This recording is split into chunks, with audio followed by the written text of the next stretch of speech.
Ladies and gentlemen, boys and girls, welcome to another Total War mod showcase stream. Taking a break from playing lots of Total Warfare lately to show you a bit of Medieval 2 Total War for King or Country. It's a sort of lesser known Medieval 2 mod. It's kind of old at this point, but you can still download it. It's still available to play, and it's based on the English Civil War, specifically the first English Civil War with capital letters, because there were lots of English Civil Wars. But the English Civil War, with capital letters, was the first one that was fought over something other than which particular feudal lord we want to be king.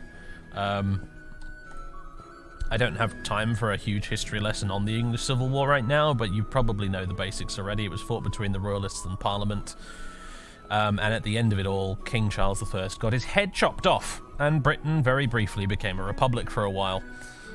Then everybody collectively realized what a terrible idea that was, and we brought the monarchy back. And yes, it was very messy. There was no right or wrong side involved, and yeah. It does make for an interesting setting for a Total War campaign, though. And that's what the maker of this mod thought. So it's set in the 1600s, which means Pike and Shot warfare. Now, the unfortunate thing about Medieval 2, and to be honest with you, about virtually every Total War game that has involved gunpowder somehow, is that the AI doesn't really understand how Pike and Shot warfare actually works. So if you want to have any challenge whatsoever in the battles in this mod, you need to crank the battle difficulty up to very hard. Otherwise, it's going to be way too easy. That's a thing. The campaign is perfectly playable, though. The campaign gameplay is fine, it's great, it's good. But the battles are a bit weird because, yeah, like I said, the Total War AI, particularly Medieval 2, just doesn't really get Pike and Shot warfare at all. Pike and Shot warfare is difficult to do in a Total War game anyway, with the Total War, well, with any of the previous Total War engines, actually, because the musketeers and pikemen sort of operated as a single unit with mixed weapons, essentially, and that's something that you just can't really do in the Total War engine for some reason. It's just Creative Assembly have never attempted it, and none of their game engines have the ability for you to really mod that in effectively. So it's a great concept, but it has its flaws, is all I'm going to tell you. So basically, you have two factions available, unsurprisingly. They are Royalists and Parliament. Now, ordinarily, I'd play as Parliament. The reasons for that are A, they won in real life. B, they have the slightly more challenging starting position. And C, they have a sort of a slightly wider roster with more depth, because the parliamentarians later on get access to some Scottish units, and they also get access to the new model army eventually at one point. So effectively the parliamentarians have reforms because they get the new model army later on, whereas the Royalists don't really change very much. But I figured today we play as the Royalists, because if I do come back to this mod at some point for like a YouTube series or something, I will be playing as Parliament. So I figured today, why not play as the Royalists? Play as the Cavaliers. So as you can see, their strengths are that they have strong cavalry fighting in the Swedish style at the beginning, and their weaknesses is that they must face a Scottish invasion later on in the campaign. Parliament, for their part, has excellent Ironside cavalry and new model army units, but they come later. Their weakness is that their early cavalry sucks.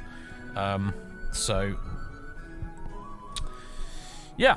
We'll play as Parliament. Campaign rules hardly matters, really. We're just going to play it once today.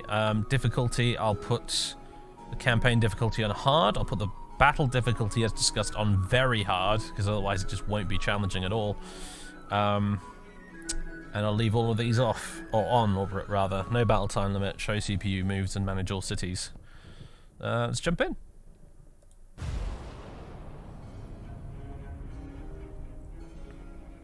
This war is why it's the British Army, if you recall correctly. No, that's such a misconception. No. The British Army is called the British Army and not the Royal Army, because the British Army has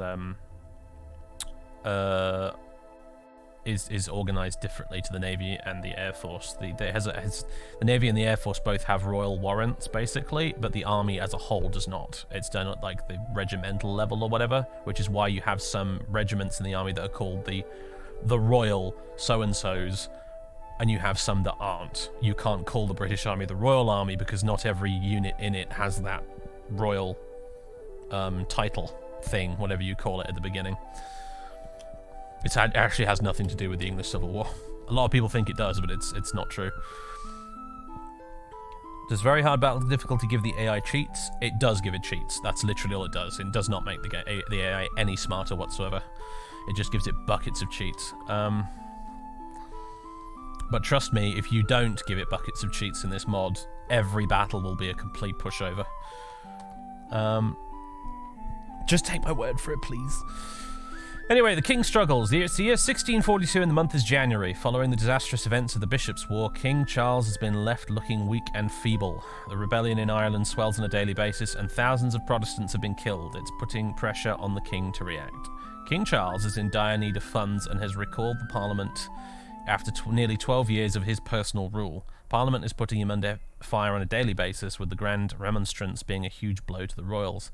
Popular support for Parliament forces the king to leave London for fear of his own safety. So we don't actually start off at war just yet, if I recall.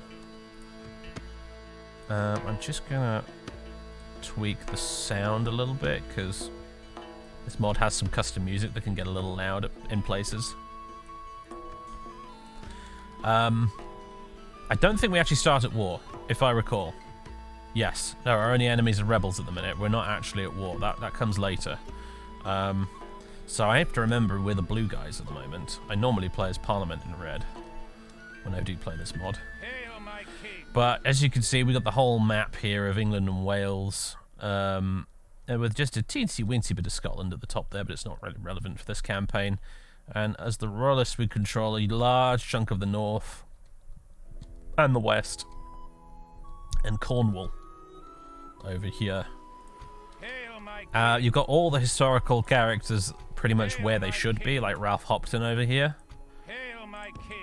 You could go ahead and join him.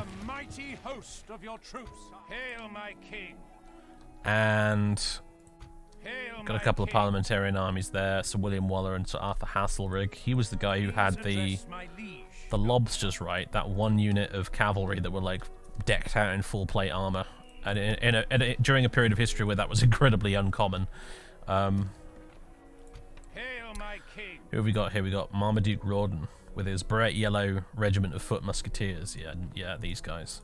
So yeah, in real life, the musketeers and the pikemen, they operated as a single unit together. But in this mod, because the way the Total War engine just works, you have to have the pikemen and musketeers as separate units. I'm gonna have them just garrison Farnham Castle right now. We're a bit outnumbered down here in this corner of the map, aren't we? I don't know if we're going to be able to hold this, frankly. All we've got in this place is trained band, musketeers, and pikemen, which are the trained bands were a sort of a hangover from the Elizabethan period, and they're basically just sort of like town militia that could be called into service. They are very, very bad. They're not very good at all. We've got more stuff up here. Prince Maurice of the Rhine. Where's Rupert at? Where he is, Prince Rupert of the Rhine. He was a real character, this guy. For some reason, in the mod, he's Prince Rupert of the Rhine the Malevolent, and has 4 points of dread. I don't really know why this is. I think they're perhaps doing a bit of a disservice to the actual real Prince Rupert, because by all accounts, he was not a particularly unpleasant man at all. So I don't know what that's about. It's been a while since I really read up on the English Civil War big time, but from what I can recall, Prince Rupert was a fairly chivalrous fellow. So that's kind of weird, honestly, but hey, whatever.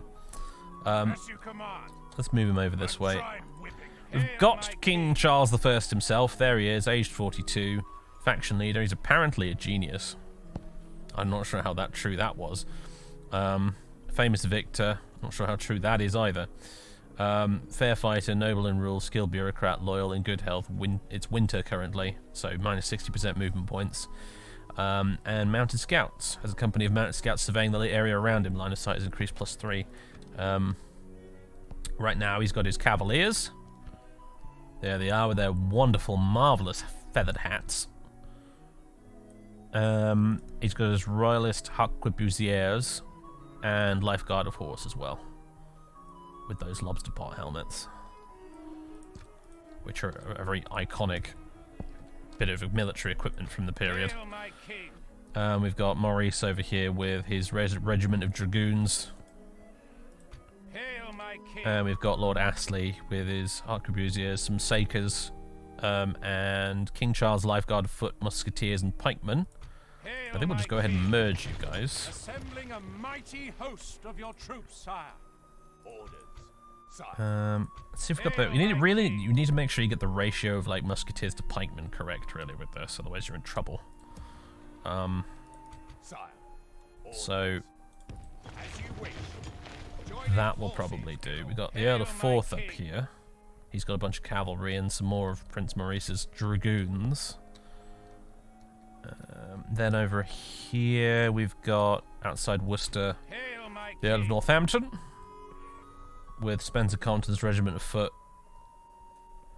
and Lord Byron with a load of cavalry as well. Have you guys merge, I think. And we'll probably use you guys to take Warwick Castle once it kicks off. Up here at York, we've got the Earl of Newcastle with Newcastle's regiment in their white coats. There's York itself. Our finances are looking a little ropey, I've just realised. I might need to raise taxes somewhere.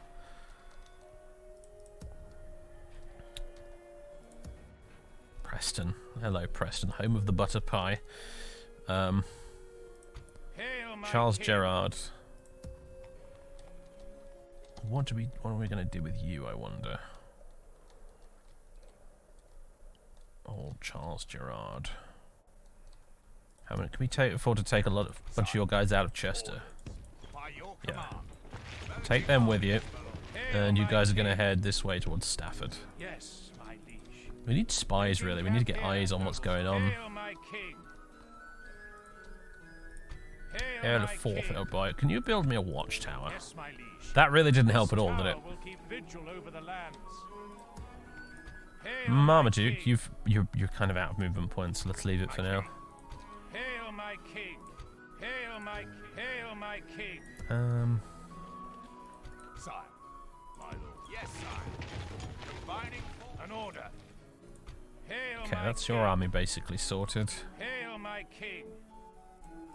Hail my king!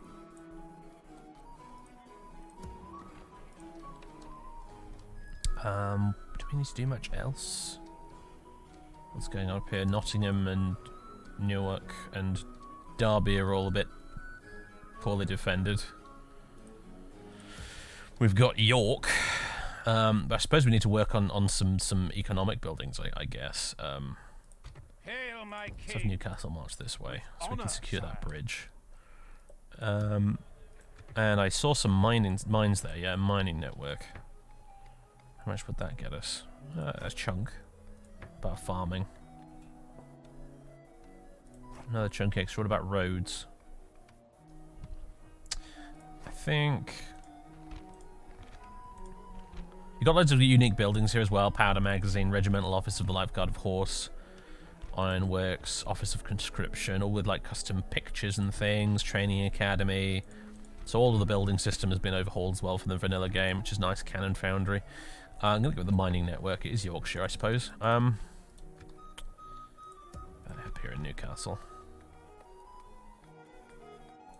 Merchants Wharf Fairground. Goldsmith Coffee House.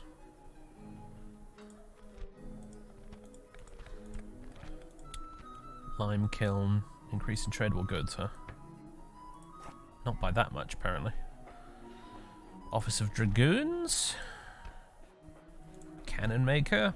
Tempting, actually. A bakery? Good heavens. Political conversion bonus. Aha. I believe there's a reason for this as well. Bakers, whether for country, a bakery will cost your treasury money on a daily, weekly, or monthly basis. It will help increase support by giving free bread to the poor in the name of your cause. Yeah, so you basically have this royalist versus parliamentarian thing going on down here in place of the vanilla game's religion. So, yeah. No tea heresy. Well, I mean, this is 1642. I don't know to what extent tea has really made its way over from India yet. You know, so coffee from the Americas, yes. Tea from India, I'm not so sure. How long is a turn in this? I actually am not entirely sure. I think it might be 12 turns per year, or perhaps even longer than that.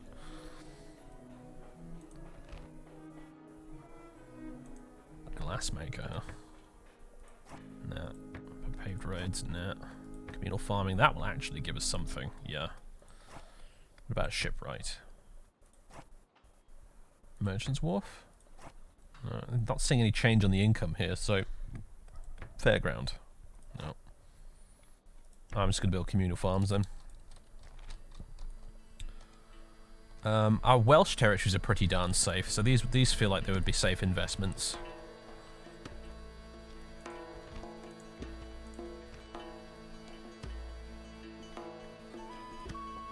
Communal farming? Yeah, it's definitely an improvement. Beaumaris Castle. Communal farming for you as well. Montgomery Castle. Ooh, mines. Don't know if that's what you're going to get anything though. Plus 80 income from mines. That doesn't seem like much, does it? Versus the farms. Shrewsbury. Okay, well I spent most of my money for this turn on farms. Our projected treasury total is not looking fantastic. Gonna have to raise taxes a little bit in a few places, I think, to pay for that. It's alright, it can be done.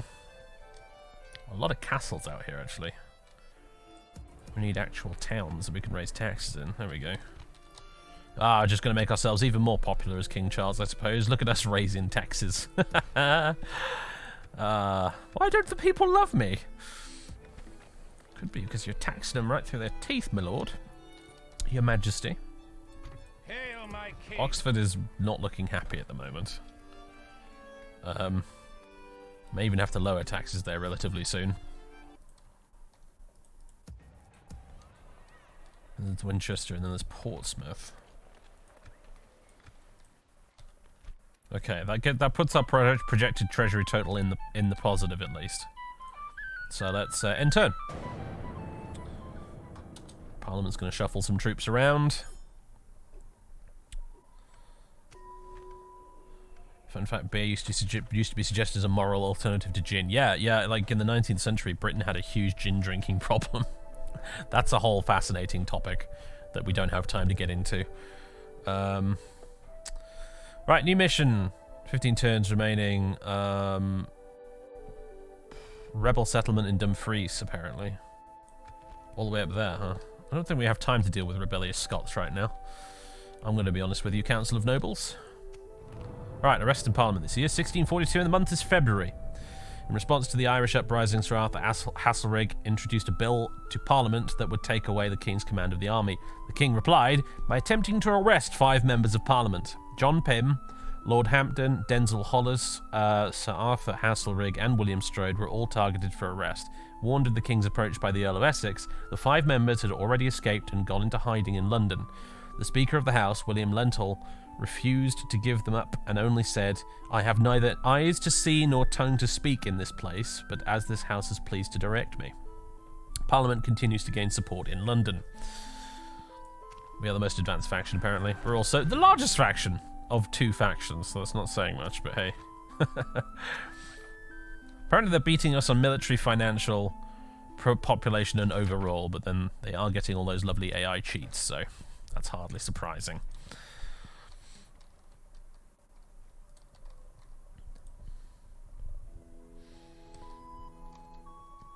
We control Kettering. I don't think we do, no. I don't think Kettering's actually represented on the map, but Northampton is right there, and Kettering is round about up here-ish. So, Kettering is pretty firmly in parliamentarian hands right now. So...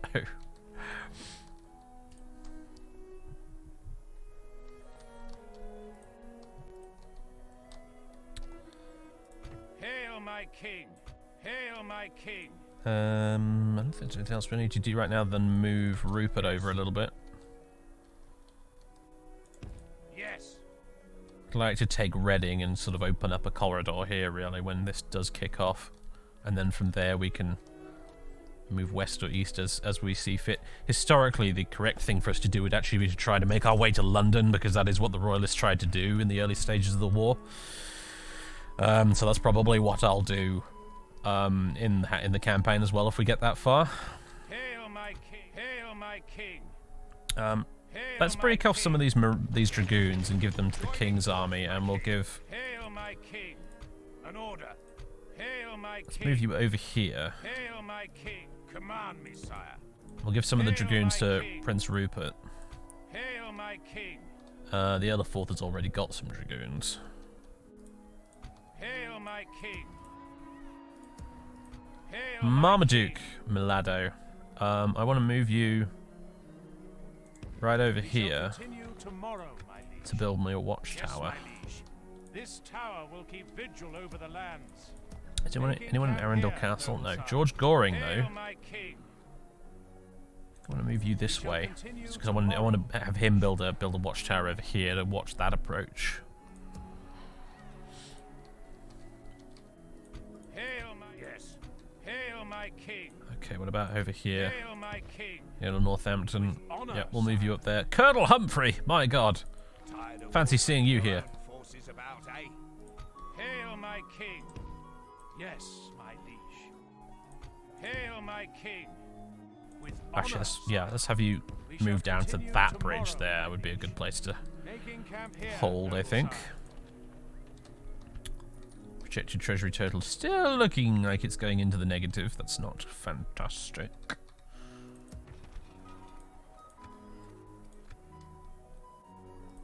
Ralph Hopton. I'll move you over here. I think, if I recall correctly, like the first battle of the Civil War actually happened around here-ish between a Colonel John Brown on the parliamentarian side and can't remember the name of the royalist fella. Might have been Ralph Hopton, actually. I'm not sure. We'll move him up there so we can secure that bridge. Anywhere else we can raise taxes? Need to squeeze some more money out of the proles.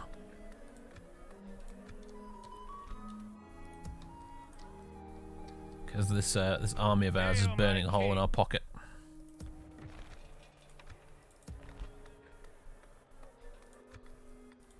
Yeah, we can't raise taxes in Derby, they'll go nuts. Preston is already going nuts, in fact. Oh, great.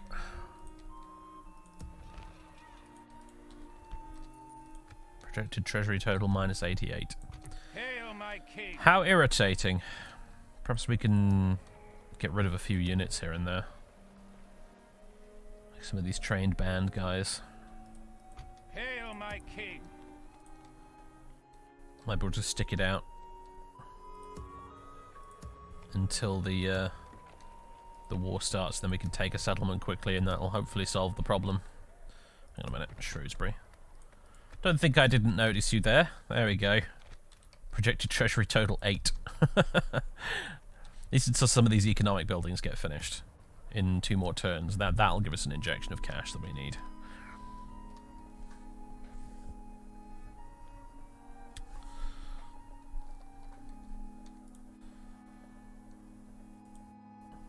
Right. Oh, there we go. The end turn times in this mod, as you can probably imagine, are very fast. Militia ordinance is passed. The year 1642 and the month is March. The King and Parliament agreed that an army was needed to suppress the rebellion in Ireland, but neither side trusted the other with control of the armed forces. Parliament's militia bill proposed that a Lord General should be appointed to raise and command the militia, to levy money to pay it, and execute martial law. A Lord Admiral was also to be appointed to command the navy. The bill proposed that Parliament should have the right to nominate the commanders of the armed forces rather than the King. Headed by Sir John Culpeper, the King's supporters in the House of Commons vehemently opposed the measure and called for its rejection, but the bill passed at its first reading by 158 votes to 125. King Charles, meanwhile, sets up his court in York. Right. Trait increase. Lord Astley apparently feels appreciated. +1 loyalty. That's very nice. Hail my king! Hail my king! Assembling a mighty host of your troops, sire. You guys merge. Hail my king! And you're the fourth, old boy. Yes, my liege. With Hello, Earl of Manchester. Yeah. Why can't we build... Isn't possible to construct any buildings at the moment. Why is that? Yes. We don't have the money to build a watchtower anyway, but yeah, the Earl of Manchester's just hanging out there. He's worth paying attention to, I suspect. As well as Sir Arthur Hasselrig over there. Hail my king. Hail my king. Let's move you over there, Goring. Hail my king. Goring, not Goring. Totally different guy.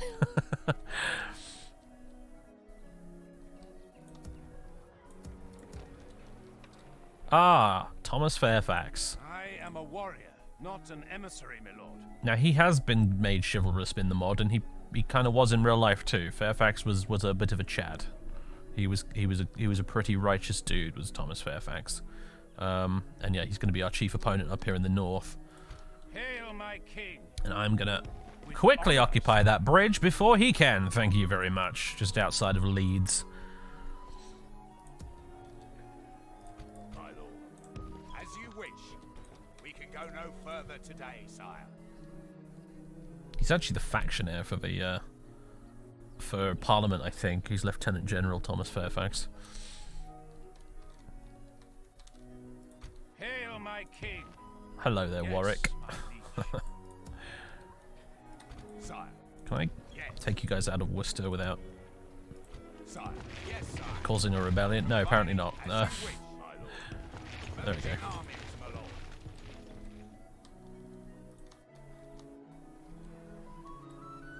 Hail my king. Okay, we're actually making the tiniest of profits right now. That's okay. That's good. Oh, I forgot to move you. Right. The king marches on Hull. It's year 1642 and the month is April. King Charles left York and marched on Hull. His intentions were to secure the town of Hull, a major port with trading links to Europe and the site of an arsenal of weapons stored after the recent wars against Scotland. But Parliament had taken precautions to secure Hull for itself by appointing Sir John Hotham as governor. I never remember if it's John Hotham or John Hotham. Anyway, as governor and issuing instructions that the town and its arsenal were not to be surrendered without parliamentary authority. Consequently, when Charles arrived with his entourage before Hull on the 23rd of April 1642, he found the town gates barred against him. After several hours' fruitless negotiation between the royal heralds, Hotham and the alderman of Hull, King Charles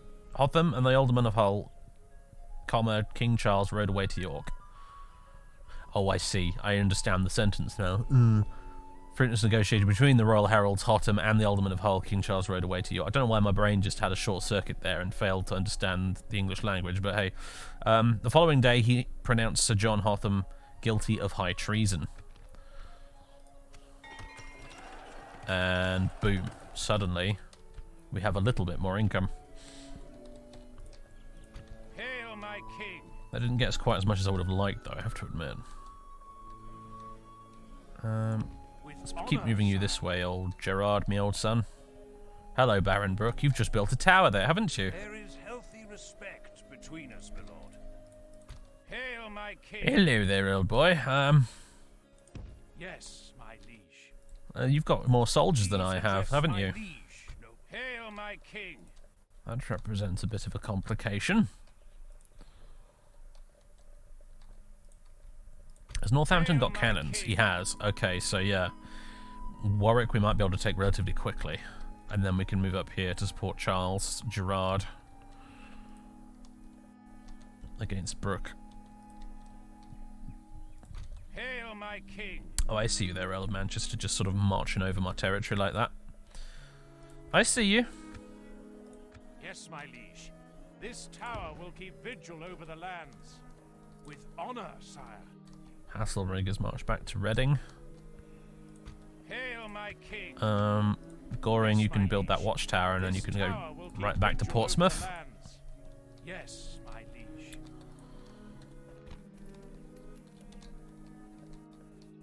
Okay, is anybody else we need to move around? Yes, there's... No, yeah, Ralph Hopton's sat on the bridge. Good. And then up here in the north... Yep. There we go.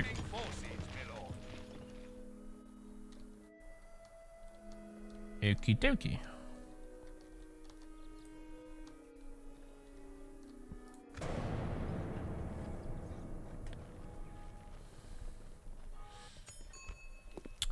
Candidate for adoption, benefit to King Charles I. No, I don't think so.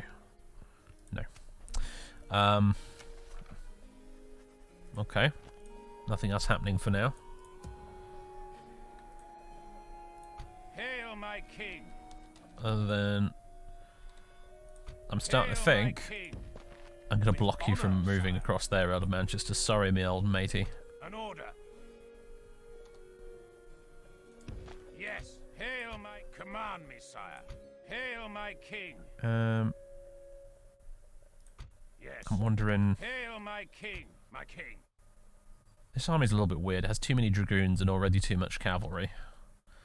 But... Hail my king. Sire. You can have some additional cavaliers. And the rest of you can go back to Oxford. Command me, sire.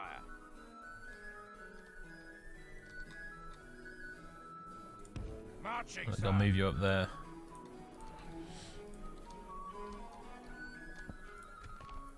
Okay. It's a peacetime. Yeah, the war hasn't actually started yet. The 19 propositions, it's the year 1642 and the month is June. After the king left London, the Lords and Commons sent him a set of 19 propositions. They were confrontational and uncompromising in tone. Parliament was to be responsible for the defence of the country. The king must accept Parliament's authority to raise armies. Parliament was to supervise all foreign policy. The king was publicly to pardon the 5 members. Strict new laws against Roman Catholics were to be enforced. In response, the king issued the first commissions of array to every named gentry in the country, requesting that they were to summon all men aged from 15 to 60, from whom fit candidates would be chosen for military training in the service of the king.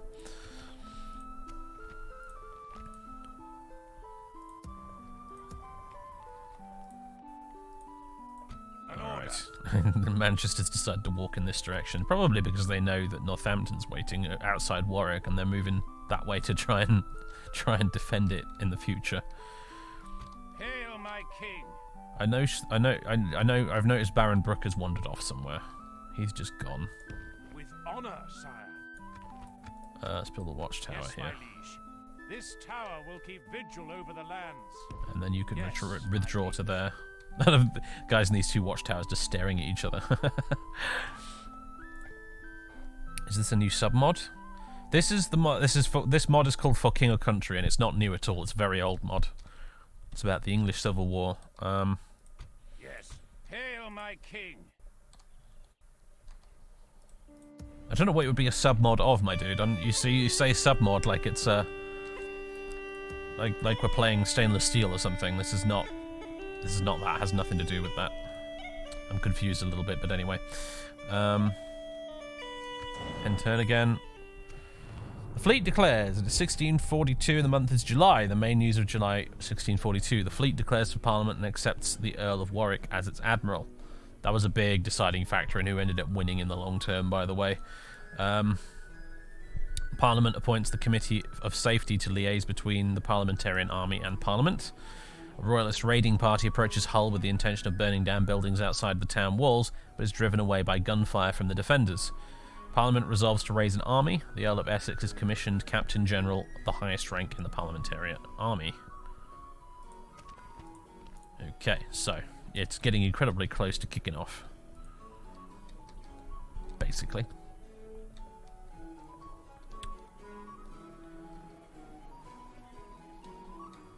And I'm wondering where Hasselrig has buggered off to. He's disappeared. Fascinating. Anyway.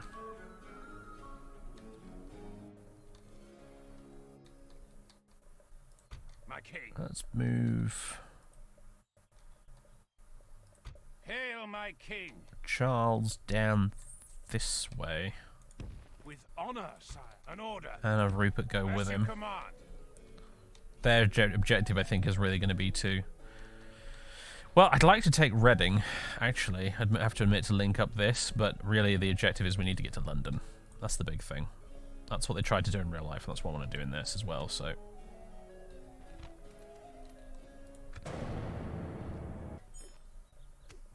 Declaration of war, there it is. It's the year 1642 and the month is August. Returning from Europe, Prince Rupert and Prince Maurice now joined the king. They marched north together. King Charles raised the royal standard at Nottingham Castle. This was a declaration of war. King and Parliament were now at war. So, yeah. I don't think... I don't know if it's necessarily scripted for them to attack now, but I'm going to do what I always do in this mod and treat that as basically being the point where we're now going to attack. So...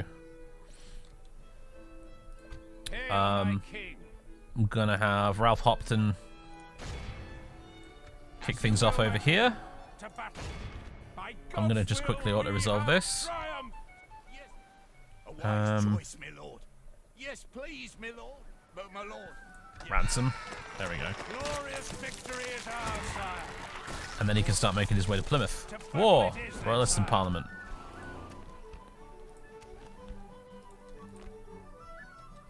Right, and then we've got Warwick Castle there. What else do we want to do? I think I just want to sit on my bridge over here, if I'm honest with you.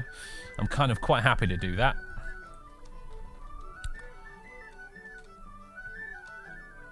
And over here... Hail my king, my king. Maybe we can... Can you get to London from Reading particularly easily here? We could go... Problem is we'd be leaving Oxford without any real defence, and we've got this guy marauding around up here that I need to worry about, so...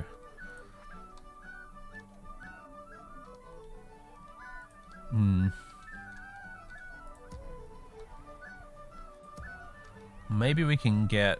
Thing is, we get Rawdon out there to take Reading with no real issues, but then Hasselrig is lurking around here somewhere as well, and I don't know where he is. So it's tricky.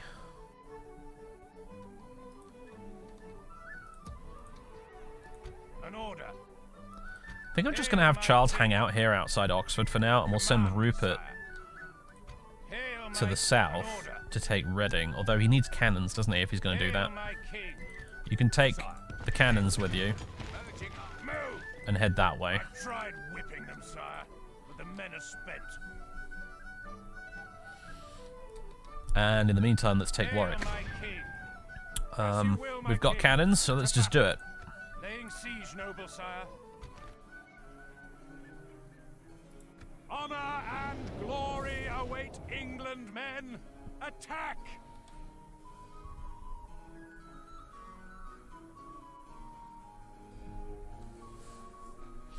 Yeah, he's got the nickname the Malevolent because he's got high dread, and it's a bit unfortunate, really, because the real Prince Rupert was not particularly evil, as far as I can recall.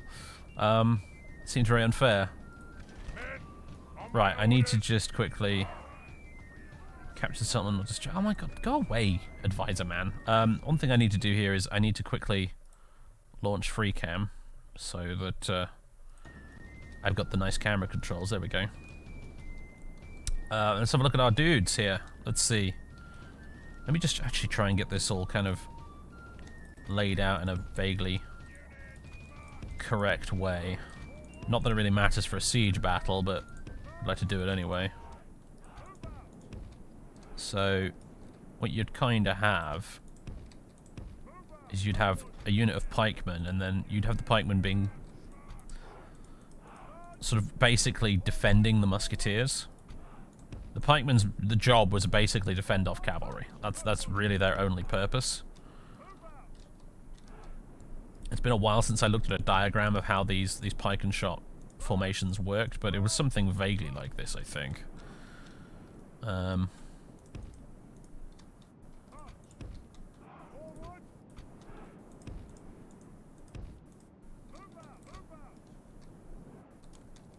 guess we've got some extra pikemen in reserve there. The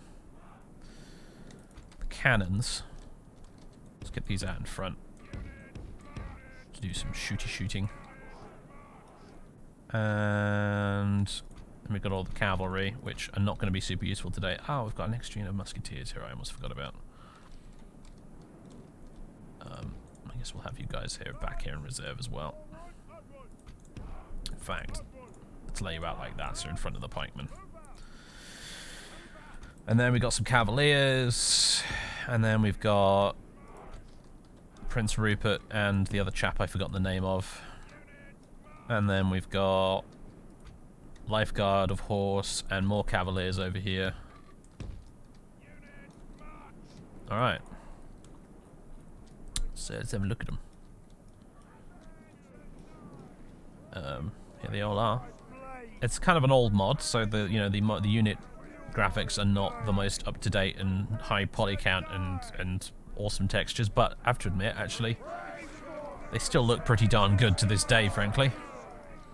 I think this mod was literally made by one bloke called Alpha Delta, if I recall, from the Total War Center forums back in the day. He did all of this by himself, and it's pretty darn impressive, really.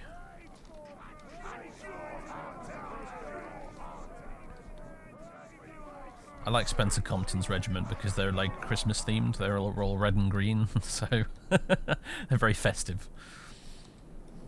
And we got the Lifeguard of Horse here with their fancy pantaloons and their lobster-backed helmets. And then we got the Cavaliers with those marvelous hats of theirs.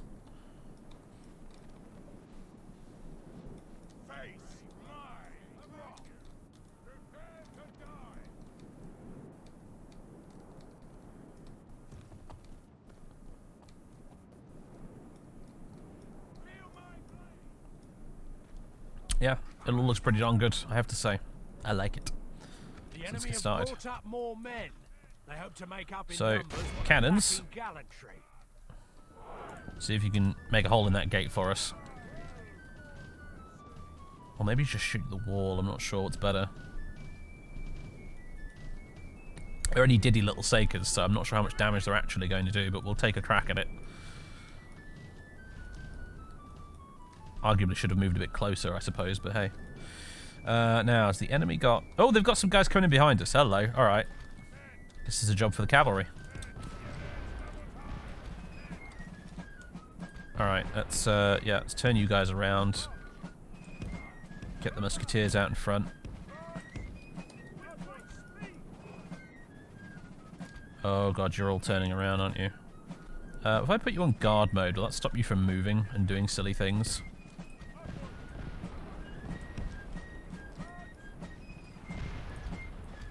What do they got? Musketeers and some pikemen. I think target the pikemen.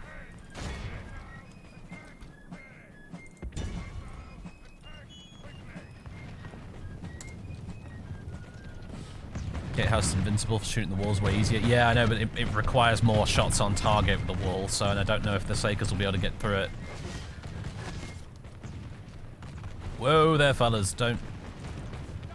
What are you doing? Don't. Fucking medieval 2 pathfinding. What part of shoot the bastards did you take to mean charge them? The battle is very much in our... The gates are down! Brilliant, there we go. Excellent. Our cannoneers were apparently bang on target today.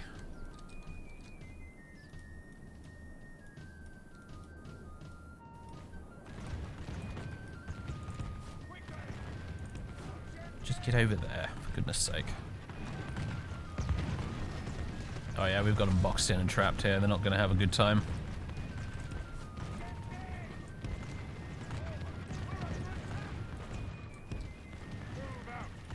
They are, yeah, they're routing. Musketeers are routing anyway. The pikemen are still staying firm for now.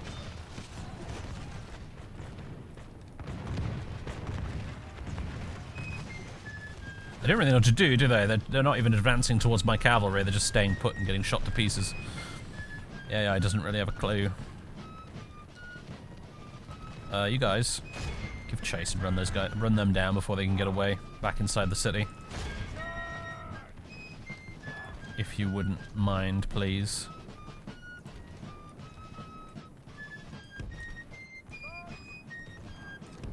You guys turn around. You know what? You guys give chase as well. I don't know what's taken these cavalry so long to get moving and actually follow orders, but it's Medieval 2, and they're doing Medieval 2 things, so...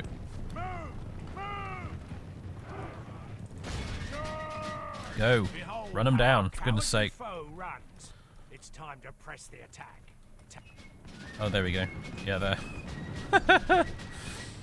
They're legging it. Sorry, I'm just going to turn the music down a bit further because the custom music in this mod is very loud.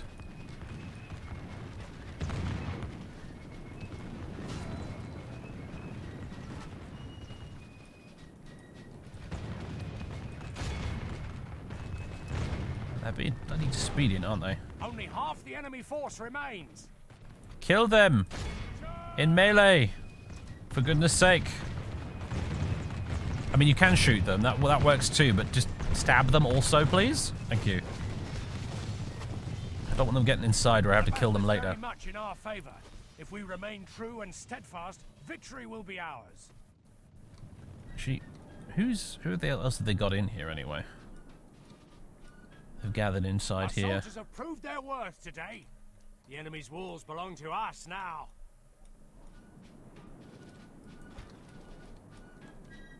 I suppose you guys might as well get inside.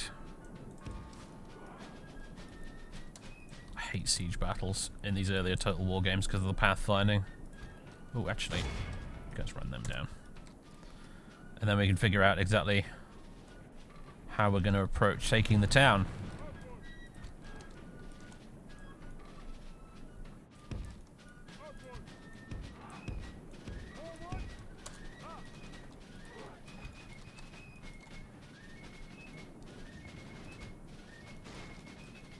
Guys wiping these dudes out. Excellent. I love that they insist on keeping the pikes with them, by the way. That's something I've always found hilarious about this game. It's like, I'm running away, but I mustn't lose my pike. It's very important I keep hold of this pike. I'm not just going to drop it and flee. I'm absolutely keeping this pike. It's my pike now. They're free. You can take them home. They don't want you to know this, but the pikes are free.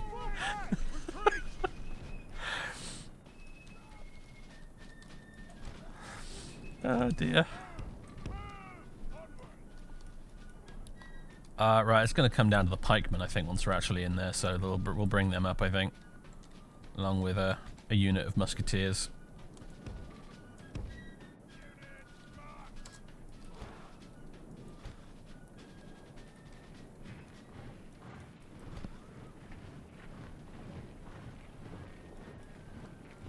Oh, God, sorry about clipping through the floor. That's a side effect of free cam, unfortunately. They haven't figured out a fix for that just yet. Does mean you can get really close down at eye level, which you can't normally do in Medieval 2.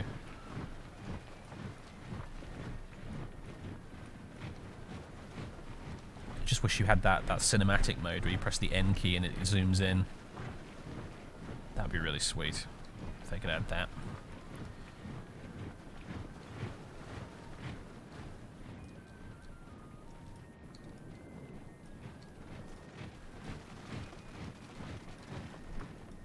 You can get halberdiers as a unit in this as well, but I've never figured out how to recruit them, but they're actually quite useful for sieges.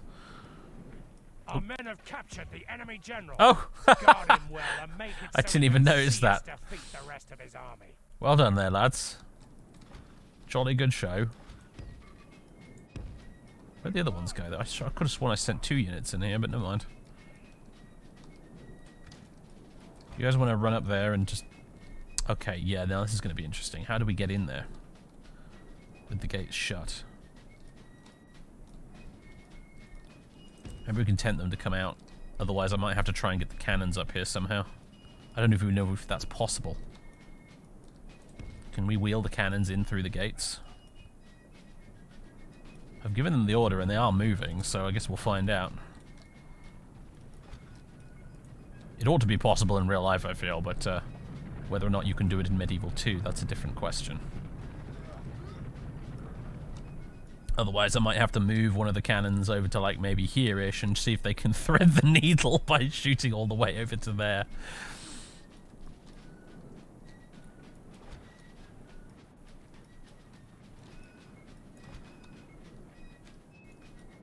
You chaps, meanwhile, let's get you lined up over here. Yeah. You guys are just staring mournfully through the portcullis at the enemy.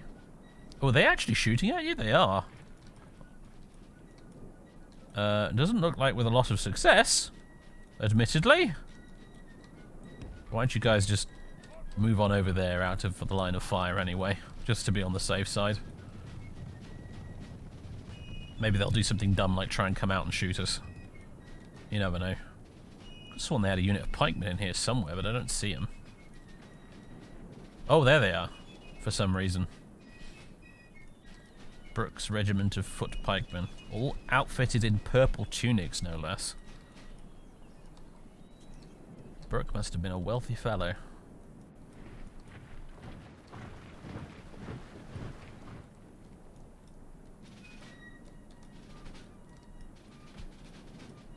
Right, how are those cannons coming along, boys? We getting them wheeled up here? Looks like we are so far.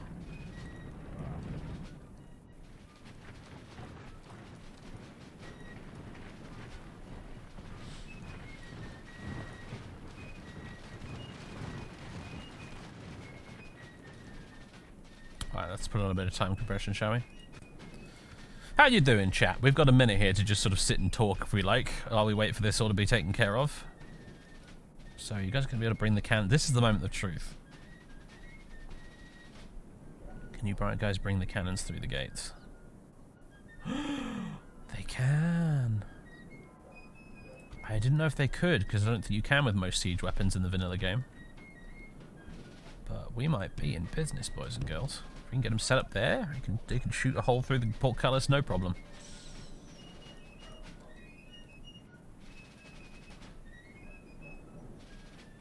And we might need some extra pikemen, I'm thinking, as well, if I'm honest. It's going to get messy once we're through that gate.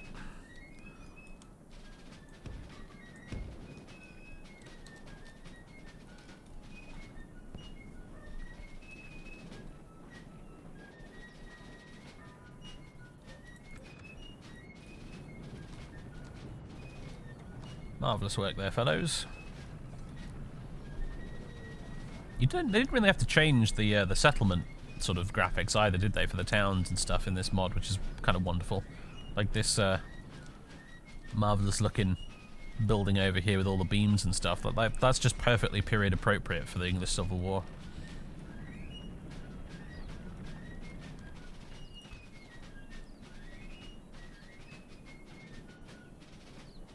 You go any later than that into sort of like the 18th century and it doesn't work anymore. Yeah, I think it's all vanilla, yeah.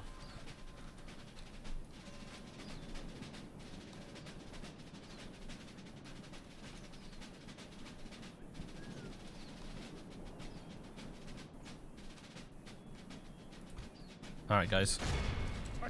Put a hole in that gate for me.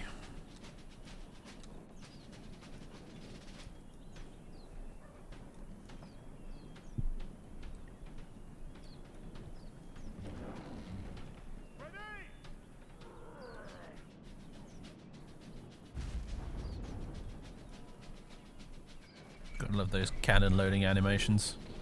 Pretty friggin' neat for a game this old, admittedly, that they bothered to include that attention to detail. That looks like 2 direct hits. Well done, lads. 40% damage already.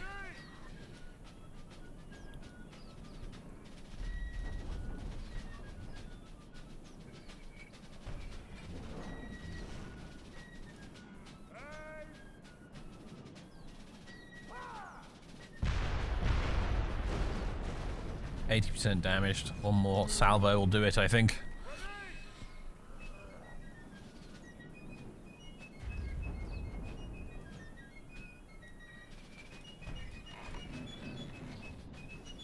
yeah, the guys lifting it with their minds. Got a bit of telekinesis there. We've breached the enemy's walls.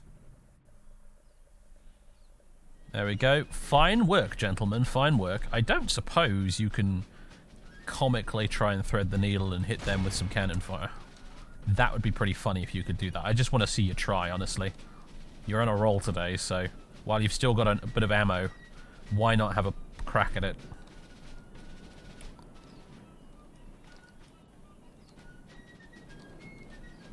Or are you just not going to do it? You're just sort of standing there.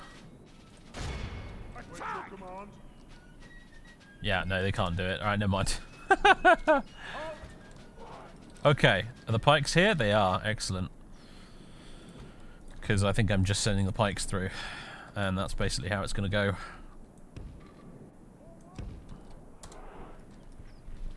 No time for farting around with musketeers in that tight square, I think.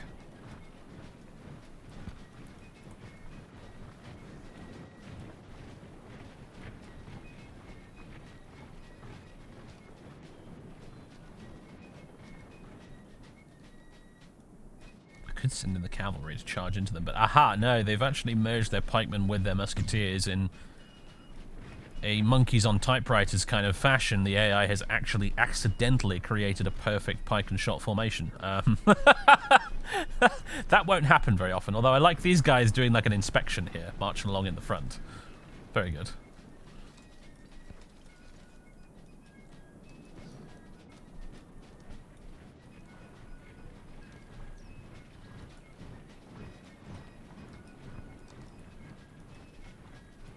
Now watch the musketeer shoot the pikeman in the back of the head. Oh, I wouldn't put it past him.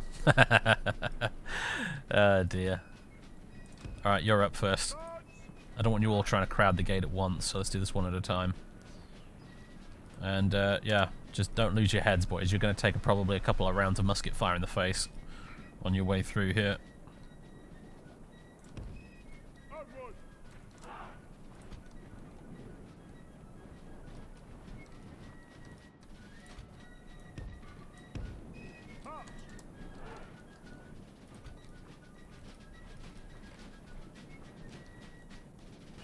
They're going to open fire? I think they're about to.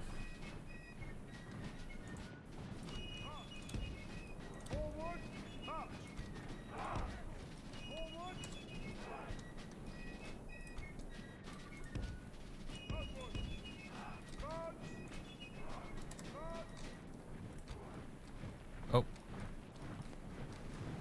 couple of them fired. Medieval Two Musketeers are very odd sometimes. Looks like they've got like... Oh, there we go. There's like a small handful of them actually up there that are actually firing. The rest of them aren't. They are doing some damage though, look.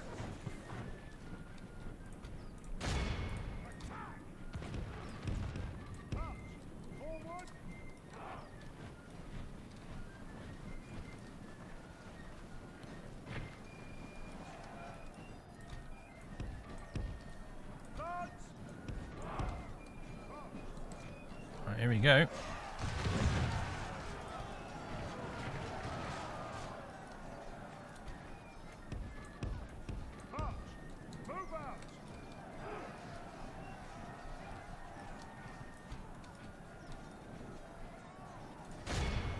Have you skewer some musketeers, please? There we go. Ooh, yes, very brutal.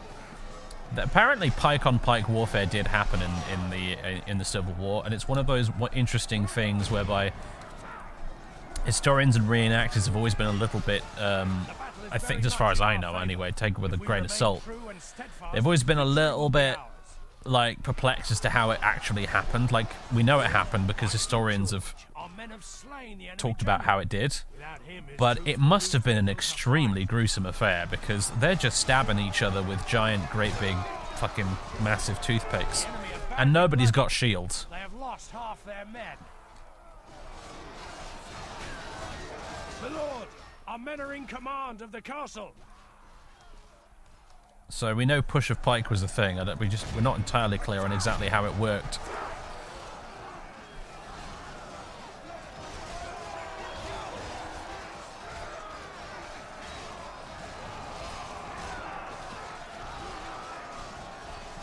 It's probably gruesome though once it really got going.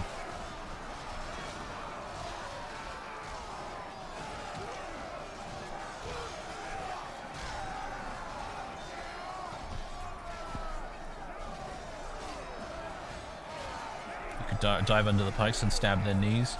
You'd probably just get stabbed in the face though if you did that, if I'm honest. I mean, because you're just lowering your face to pike level at that point.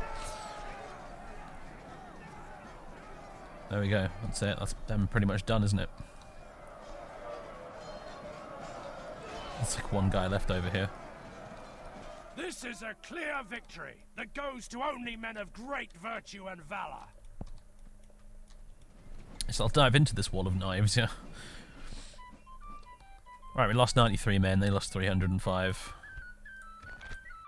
And Warwick Castle is ours.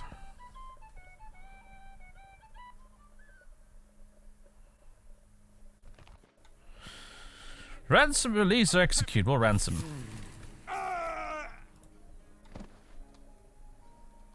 Glorious victory. Alright, pillage and loot, sack and burn, or rape and slaughter. Delightful. I think £3,000 would be nice. I think I'm just going to pillage and loot, though.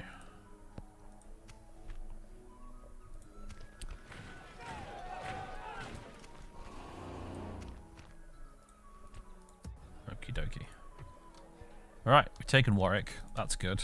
That's immediately, like, fixed our economy as well. That's beautiful. Alright. Command me, sire. Hail my I'll be king. interested to see what the Earl of Manchester does now, frankly. Hail my king. Thinking I might want to move Charles Gerard down here, in this sort of Yes, direction. my liege.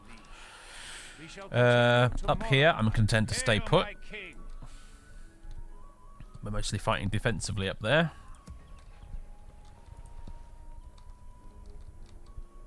Your will, sire. Okay.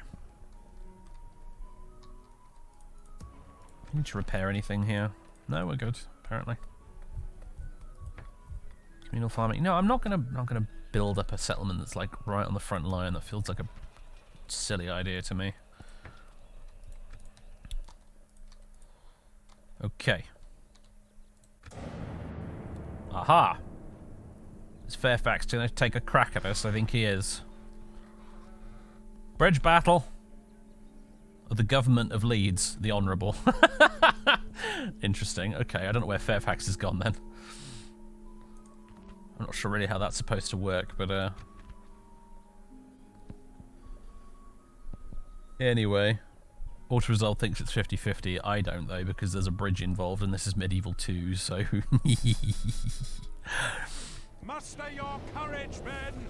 We march into does this mod retain the whole city versus castle thing that medieval had? Yeah, I think it does to an extent. Yeah, I mean, like, you can't change taxes in castles.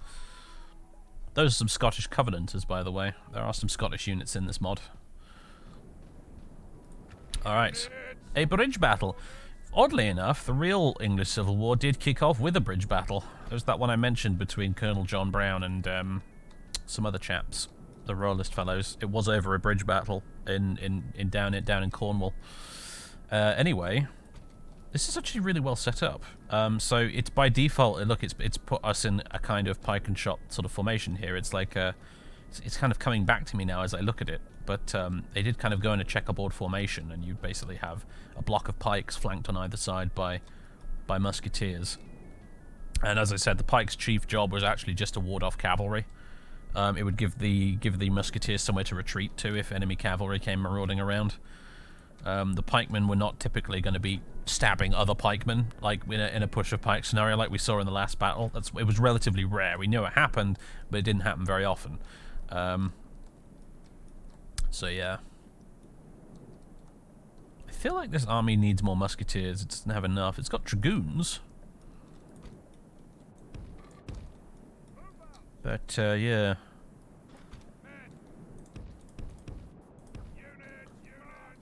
Some of you guys set up like this. Oop, dear lord, maybe not quite like that. It's giving me flashbacks to that Mines of Moria battle we did in Divide and Conquer.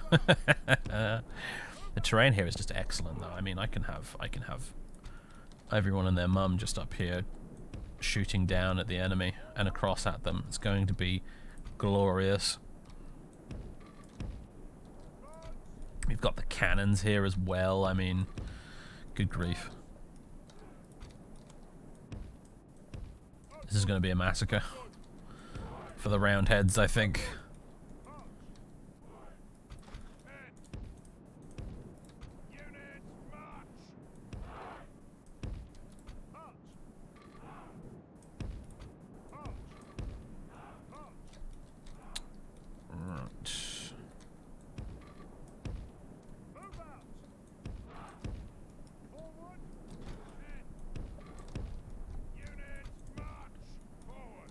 We've got dragoons over here as well. Yeah, we do. Let's have them down there. Can I move you up a little bit further? Yeah, I can. Alright. That's pretty well set up, I think. Let's have a little look at the troops. It's all Newcastle's regiment, who famously wore white coats. These colours aren't just made up for the mod. I think in every place that they can, they are accurate to the colours that the regiment had in real life. And I know that Newcastle's guys did pretty famously have white coats. A lot of them end up dying at Marston Moor, and they're identifiable among the corpses because of those white coats. So, and we've got Thomas Glenham's regiment of foot as well here, in looks like grey coats of some sort. Didn't notice that. Got 2 regiments here, as well as Newcastle's dragoons. All right, and then some cavaliers up here as well. Oh, and these extra pikemen, I think I'm going to bring them down here. Right.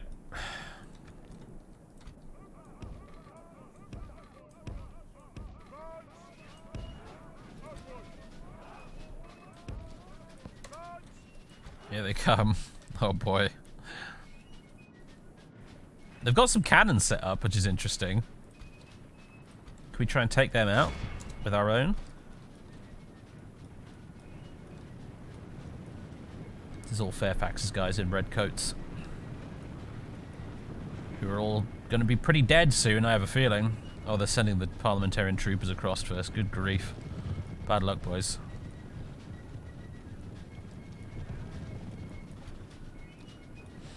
The redcoats are coming. Well, this war is the origination of the redcoats, you know. The new model army that Parliament raised at the latter stages of the war were equipped with red coats because that was the cheapest dye, and the colour scheme stuck.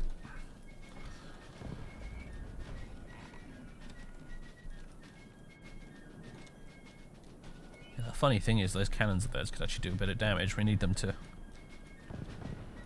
die, really. We're getting some hits in the neighbouring area, but it's really difficult to actually take the cannons out themselves. We're not exactly working with sniper rifles here.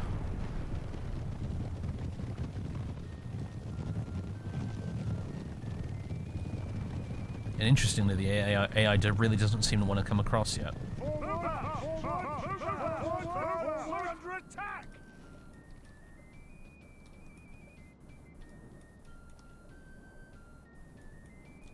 I suppose there's another crossing anywhere. Nope, I don't think there is, unless...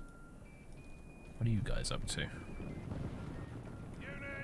They're trying to get in range to shoot across the river. Maybe they are.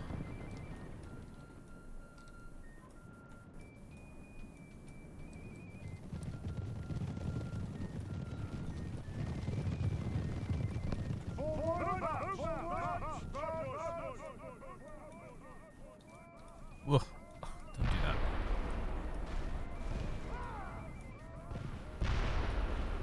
We couldn't have more perfect terrain, really, on this side to defend. It's kind of disgusting, honestly.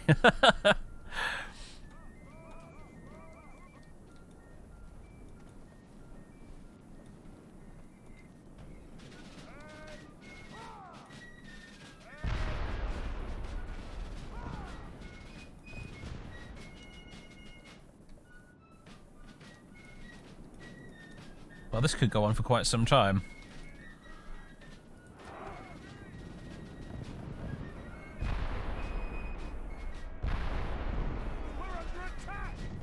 Yeah, our cannons are not amazingly accurate, are they?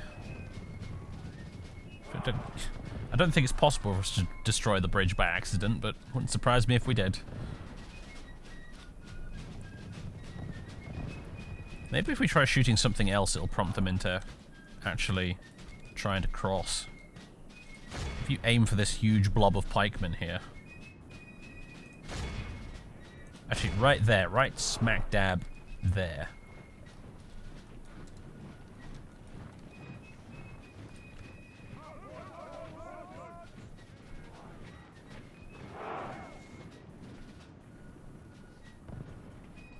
We're under attack! We doing much damage? Oh yeah, yeah we are.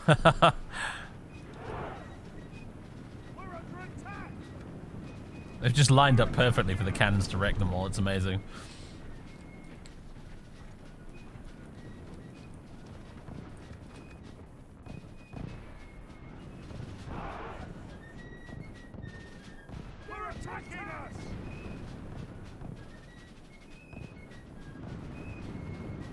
Bit of movement. We're under attack.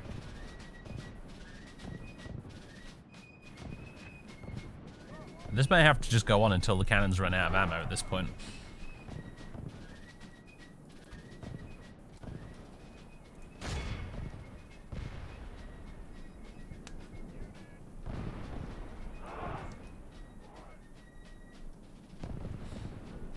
Maybe, I don't know, JB, it's weird. I've never seen the Medieval 2 AI do this before, to be completely honest. Normally they just try and all rush across the bridge at once, but not today. I don't know, maybe it's because they've got cannons, I'm not sure.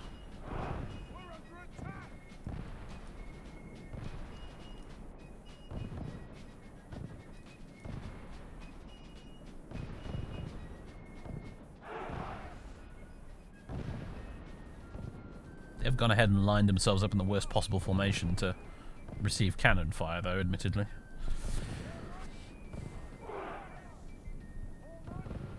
These cannons of ours are going to get so many kills.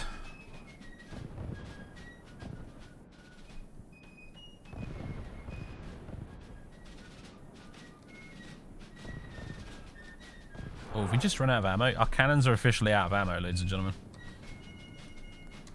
Alright. Which means that these ones should be out of ammo pretty soon as well.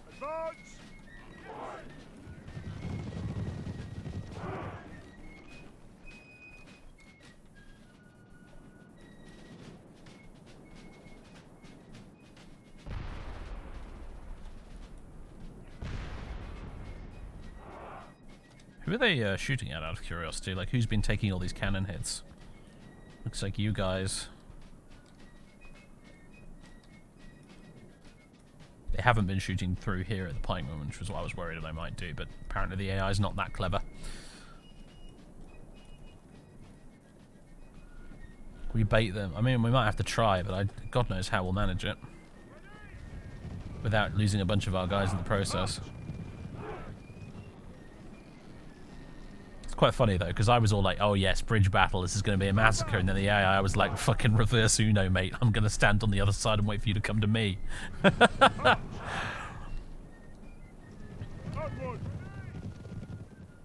Problem is, they're not going through their ammo very quickly because the AI seems to change the target for the cannons repeatedly, which means they don't actually fire, and therefore they're not actually running out of any ammo. Something may have to be done about this.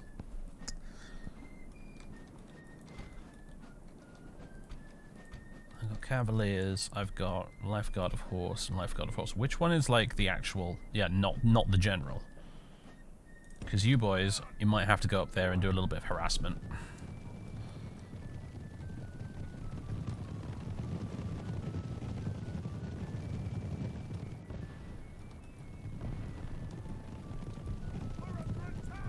I might need you to run up there and kill the cannon crew before the AI does something. Yeah, we've got no timer though, is the thing, JB. There's no timer. I turned off the time limit for battles for this campaign.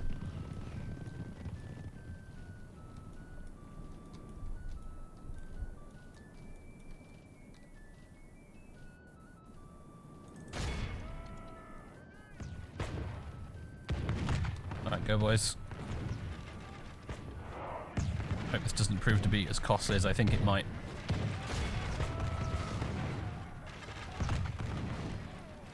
I'm sorry, did precisely one of you actually charge? The guy with the flag charged in and nobody else did. Amazing. Medieval 2 cavalry doing its thing as ever. Well, at least you'll kill these troopers pretty quickly, I hope. Because these troopers are garbage. Oh, hold on. Hold the phone. They're actually finally doing something. Right, fall back. Go, go, go. Like this, we will smash the enemy.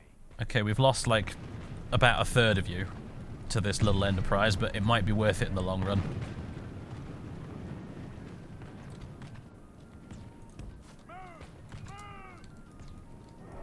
Let the cavalry through, chaps. Let them through.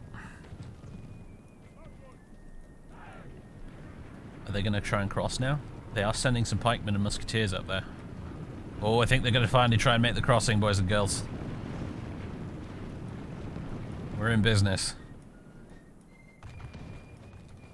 least they don't have canister. Do you know, I think they might have had like grape shot or canister or whatever at this period, but obviously you can't do it in the game because vanilla Medieval 2 didn't have that.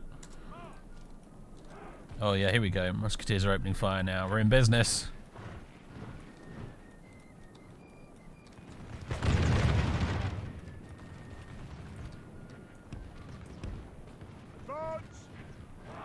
Close that off completely, please.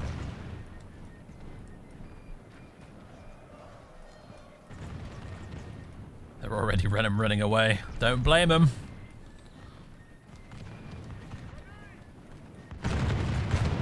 Our men are winning the battle. If we continue like this, we will smash. Alright, Pikes, you're just going to have to hold them at bay there.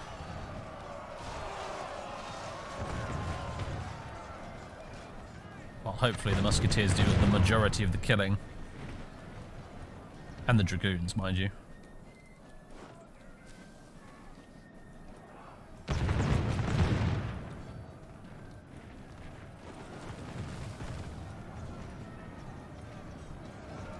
Another unit of them routing. Another unit.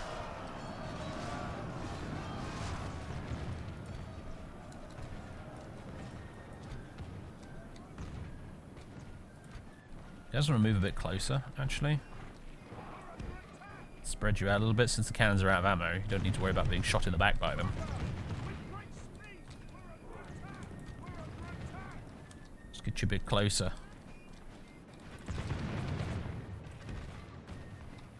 Well, as much as the terrain will allow, anyway.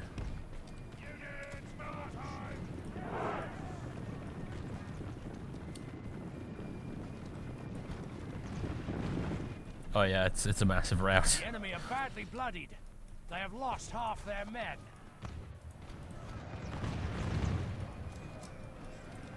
Oh no, they're just turning the cavalry into kebabs. Oh dear.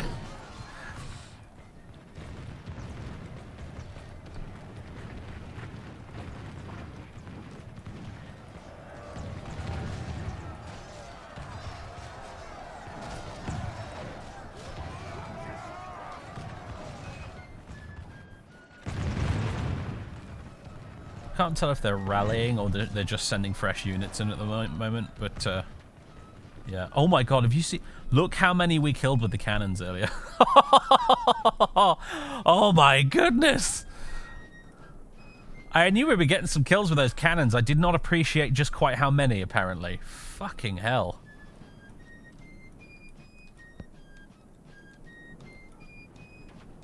You thought there were more units waiting? No, they that's a huge pile of corpses.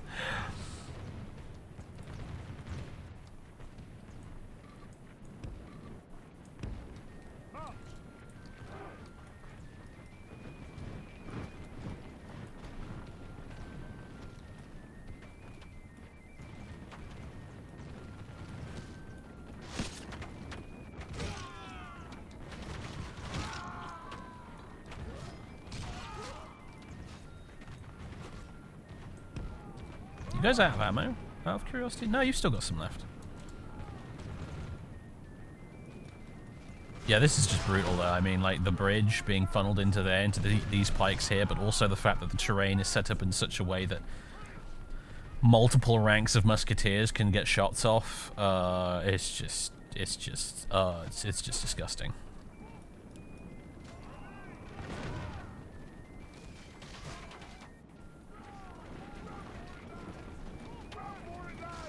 Beautifully disgusting, but disgusting.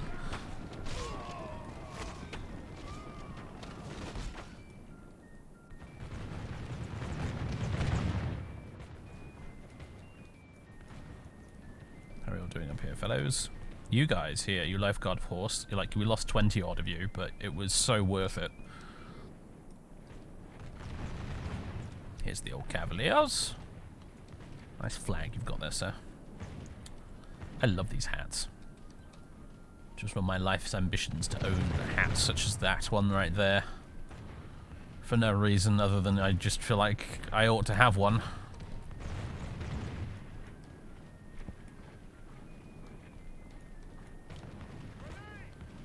I used to go to university. In fact, I used to live with at university a girl who was in the Sealed Knot, which is the big English Civil War reenactment group here in the UK.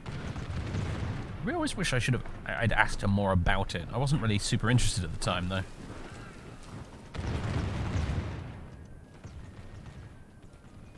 And they've decided that coming across is not a very good idea, and they've decided to just sort of stay there now for the moment. However, unfortunately... Oh, are they withdrawing? They're officially withdrawing. They're actually leaving the battlefield now. Well, I tell you what.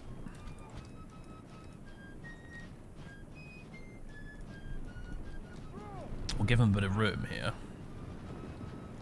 And then I'm going to send the Cavaliers across to cause some havoc. Yeah, off you go, boys. Have fun.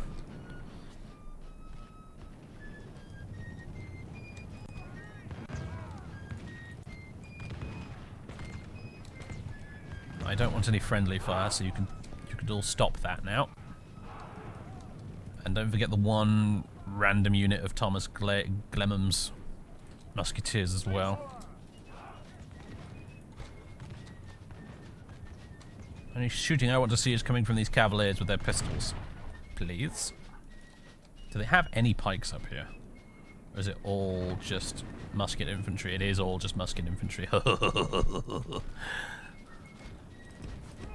You know what? Maybe we'll get the lifeguards of horse up here as well for some revenge.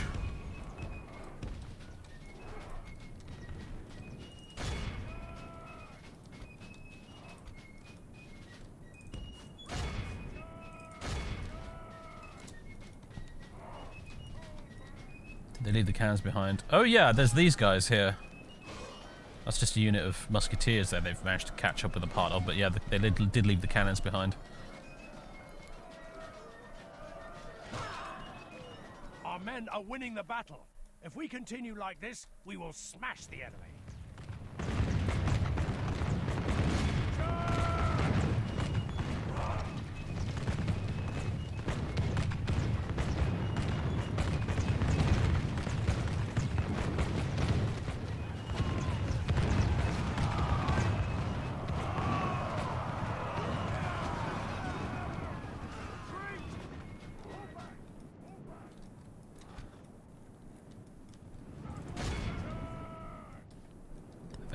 A chunk of them are going to get away, it looks like.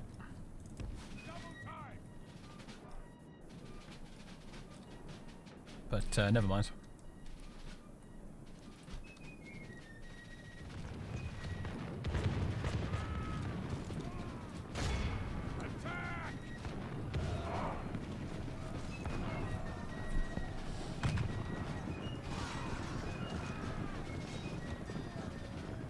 It's them routing. What have they got left? This is it, isn't it? It's their last unit on the field.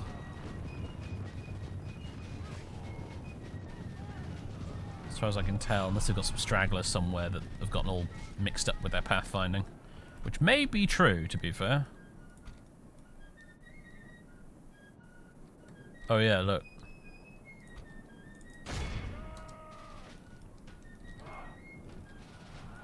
This one guy is holding the whole battle up.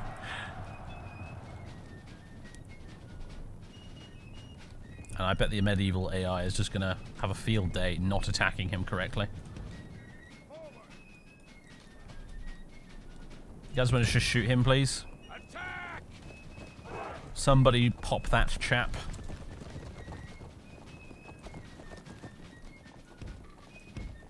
Advance! Move! Move! If I just line you up there where you get your guns out and shoot him. Please. Nope. Okay. What if we... This is the problem you don't have to deal with in the newer Warscape engine games. And now I click. Will somebody just bump up against him and stab him? There we go. Like that.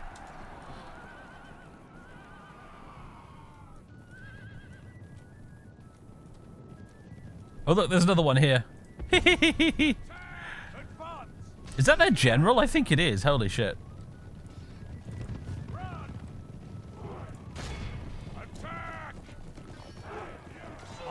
There we go. We got him. Slain the enemy general.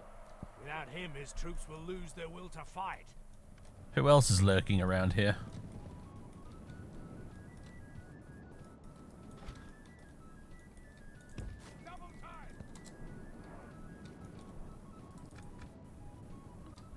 Oh, hold on. Hold on. There we go. I've just end the battle now. We lost 76 men. They lost 1,400 men. Who got the most kills? It was the Sakers, the cannons, by a country mile. Although, that one unit of pikemen at the bridge got a hell of a lot of kills as well. So, fair enough. The Dragoons got quite a lot, didn't they? 120, considering they were way out on the flanks. Not bad. What about the Musketeers? They did not get a lot. The Musketeers never do seem to.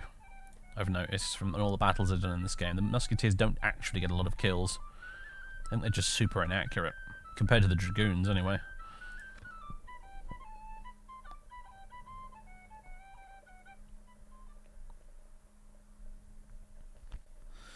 Right, how many did we capture in the end? Not that many, we'll ransom them. An honorable, glorious victory!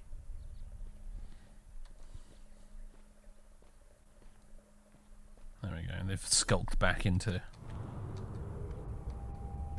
is that hole up there? I forget. Siege of Portsmouth, the year 1642, the month is September.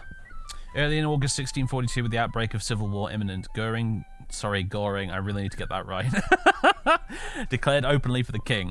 Goring's declaration was badly timed, however. The king was gathering forces in the north of England and was unable to support him with troops or supplies. With the town cut off by land and sea, morale in the Portsmouth garrison was low. Waller ordered the construction of gun platforms at Gosport to further intimidate the garrison. On the 2nd of September, the parliamentarian guns at Gosport and Portsbridge opened fire. The tower of St. Thomas's Church was badly damaged during the bombardment. The next day, the parliamentarians made a surprise attack on the strong point of Southsea Castle, which was inadequately defended with only 12 soldiers and was easily captured. Only a handful of dedicated royalists were prepared to continue fighting. Goring surrendered to Waller on the 7th of September and left for the Netherlands.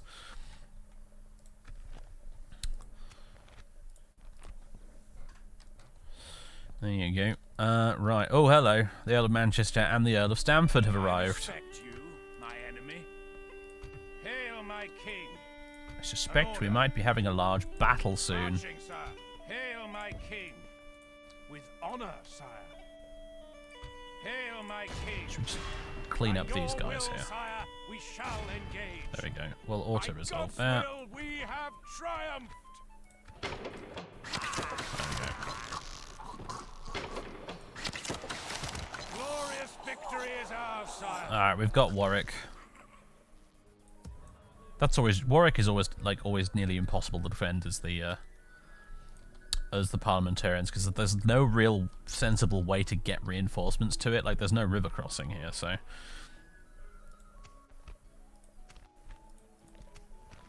Alright. My king. Hail, my king. We could send old King Charles to fight the Earl of Stamford, couldn't we? Honor defeating you.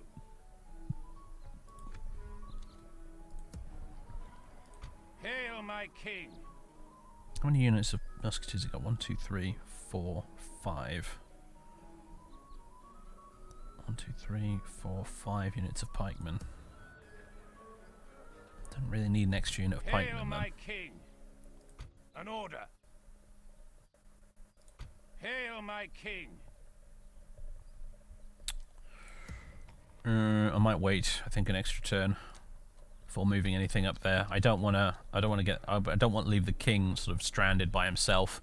He might be able to get over there, defeat Stamford, and then subsequent turn Manchester marches south and just gets him.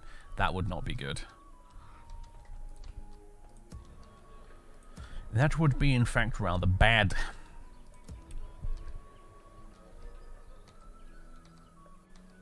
Still don't know where Arthur Hasselrigg's buggered off to. This is deeply concerning to me. Hail, my king.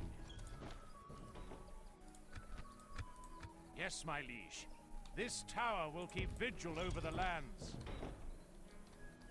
Because otherwise I could bring Marmaduke Rawdon out of Farnham Castle to actually take Reading and maybe Guildford, but I don't want him to get pounced on by Hasselrig. Because we're at sort of an awkward phase of the campaign at the minute, where we get so little money income at the moment that we can't really afford to replace our losses very easily. Especially since the AI has money cheats and we do not. Ah, it was Leeds, not Hull. We were outside. There's Hull over there. Okay, tell you what. We'll lay siege to Leeds. Will, sire, we shall engage. And we could just Laying siege, noble sire. attack immediately, We actually. shall prevail in this siege, sire. Hello, Fairfax. Yeah, you're stuck in there, aren't you, matey? I'm content to wait out the siege for now, though, because it could be kind of messy, actually. If we were to attack immediately, because he's going to have all those musketeers up on the wall shooting down at us and what have you. So I'm going to do that. And I want to see if he's got any other armies in the area, like one marching from Hull right now, that could come up here and try and relieve him, and then I'd be able to take them out while we're at it, so...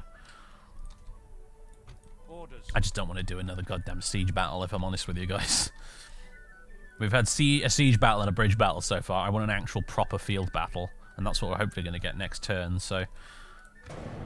Oh, I must forget about this. There we go. To assault the walls. We Maintain. lay siege. Oh, hello! Siege Speaking goes of field to battle, battles, sire. look what we're about to get.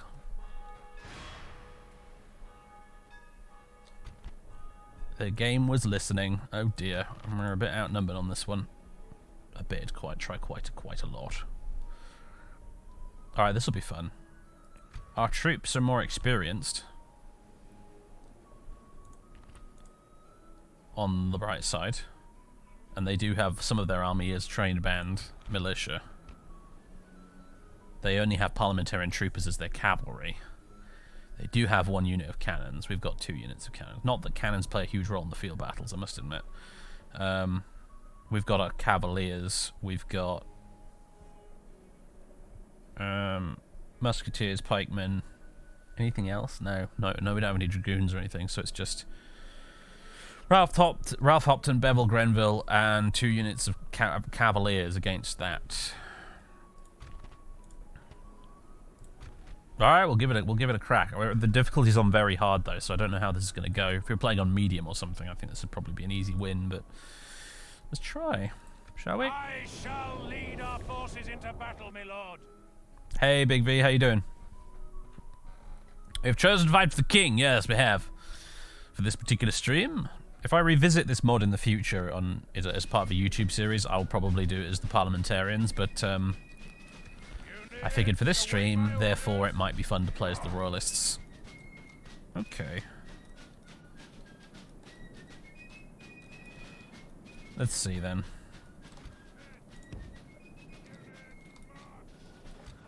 Once again, we have a slightly awkward ratio of pikemen to musketeers, which doesn't help.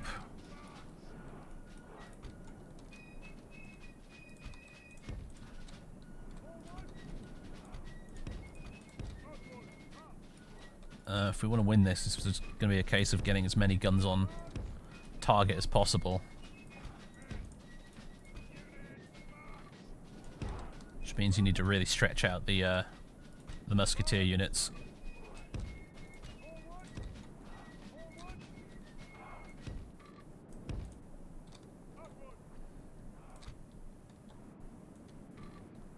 Because only the first rank will fire, unfortunately, so it's just sort of the way it works, basically.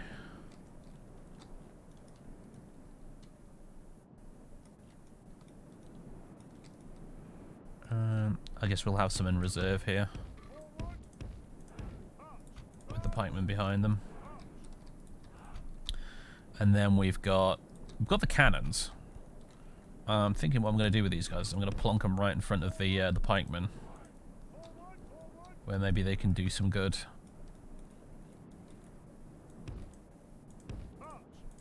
Like so. Okay. And then we've got our, of course, we've got all our cavalry, so.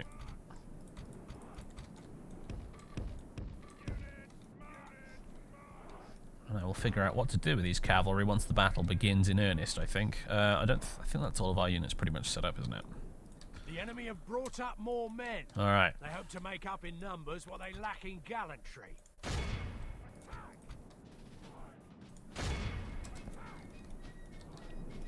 And that's their reinforcements coming in over there, alright.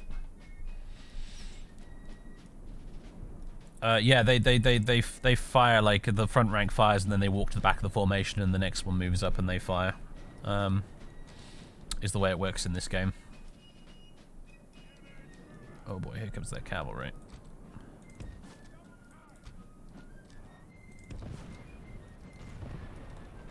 I don't need them charging straight into my musketeers, I must admit. The downside of spreading out the musketeers like this quite so much is that they're not as easily protected by the pikemen, which is why I'm gonna... Very much in our favor if we remain... Whoa, that was a volley and a half. Holy crap, did you see that? Oh my goodness, alright. Bring it back here, guys. We wiped out those troopers.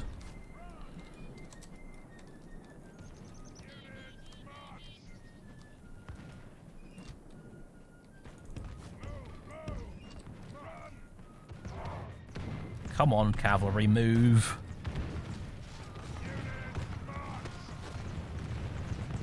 You guys ready? Open fire, come on. That's parliamentarian lifeguard there, so they're actually quite good.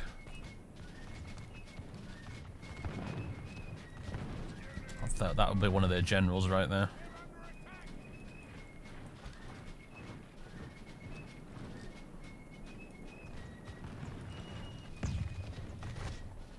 So you notice how the AI, they move their musketeers around in squares, whereas we spread ours out, which means that they right now have like this gaggle of guys at the front here shooting versus this whole line shooting back at them.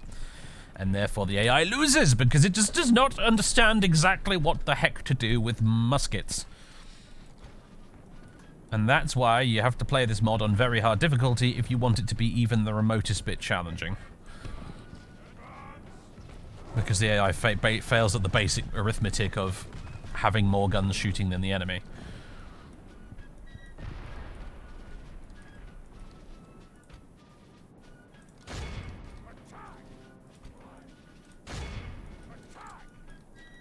Oh, they've got more incoming over there, though, mind you. Keep an eye on that, we should, really.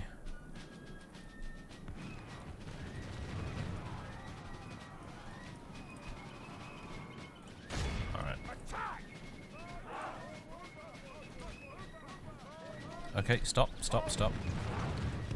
Bring it back up here. They've decided to withdraw slightly there. We might need to bring these pikemen over here to support.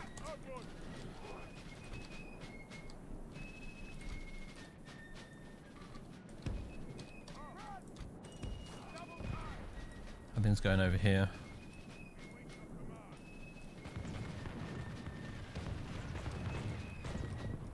Not too bad. I'm going to bring some more cavaliers over there and then maybe try and do a bit of cavalry skirmishing. Okay, they're killing my little... How do I make you drop the cannons and withdraw? I don't know.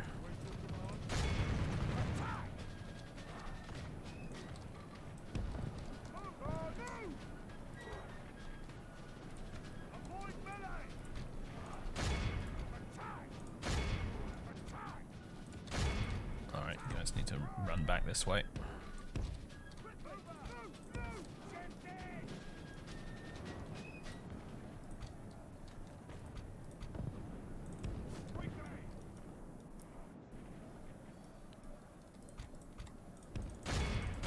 Alright, you guys go chase those cavalry off.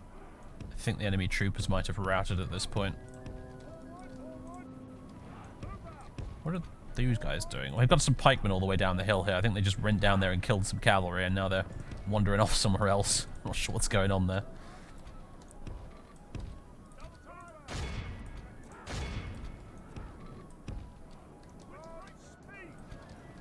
What's going on here? We got...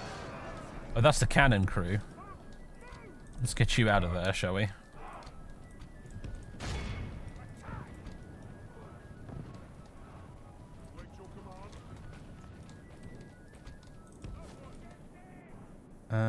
These guys could take out those cannons.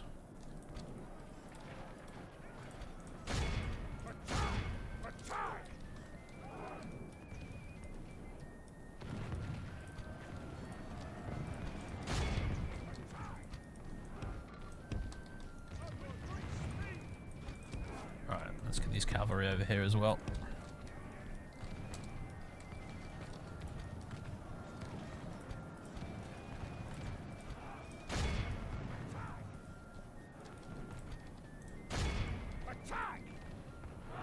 Guys, gonna get a salvo off into those pikemen at close range, please. It's just the trained band pikemen, so theoretically they really ought to run away pretty soon. Go, boys, go, go, go. The battle is very much in our favor.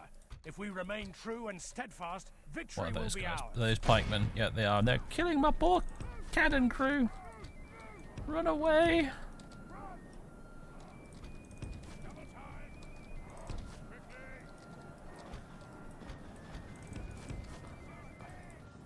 Okay, my cavalry over here have just run off into the mad distance, and that is actually, funnily enough, incredibly realistic.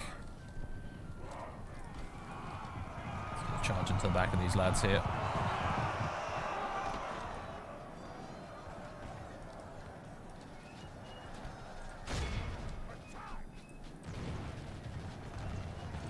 Those trained band musketeers. Let's charge them, I think. Very much in our favor. If we remain true and steadfast, victory will be ours. So during the Civil War, one of the biggest problems both sides had was that their cavalry would charge and then just kind of wander off. The enemy general has no honor. Prince Rupert's cavaliers were sort of infamous for doing this. They'd sort of just... They'd run off and they'd do their initial charge and then run off and disappear into the countryside, chasing off whatever they, you know, just doing whatever they felt like doing, essentially, which was a bit problematic. When you're a general trying to win a war, really, when your cavalry are just sort of doing a charge and then running off and disappearing. So at the end of the day, the English troops on both sides hadn't had a lot of military experience. You know, like England hadn't really fought a proper war for a while, with the exception of the Bishops' War, which went hilariously badly for King Charles and friends. So there was a lot of inexperience and learning on the fly for everyone involved. And one of the things that gave the parliamentarians an edge in the end was when Cromwell trained up his Ironsides, who were basically important because they were excellent, very well-trained cavalry, who were capable of regrouping and actually coming back to assist on the battlefield after their initial charge, unlike the Royalist cavalry. Oh dear, looks like our pikemen here got a bit outnumbered and now retreating. To be fair, I had a whole bunch here that we're not doing anything, which is probably on me, really. Our men are winning the battle. If we continue like this, we will smash the enemy. So what's happened to my other unit of cavaliers out here? Did they accomplish anything in the end? What's going on over here? I think they won. I think they managed to beat the parliamentarians. Or they're still fighting them. By St. George, Ah, we got their general. There we go. Fantastic. Well done, boys. You're like several postcodes away from the rest of the fight now, but, you know, that'll certainly help.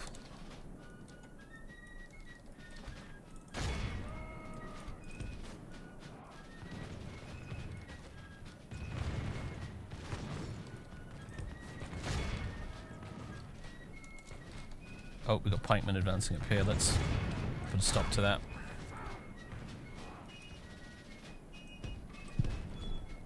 Let's have you guys withdraw.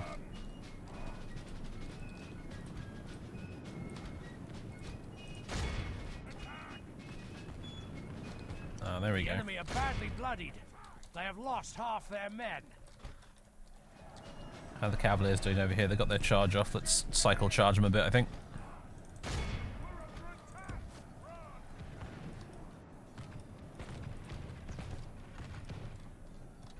shooting back there? Oh, there's a unit of pikemen that got behind us there, but they're now routing, so no worries.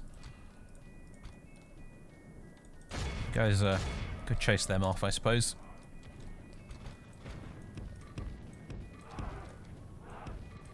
We'll move you boys up here to plug that gap.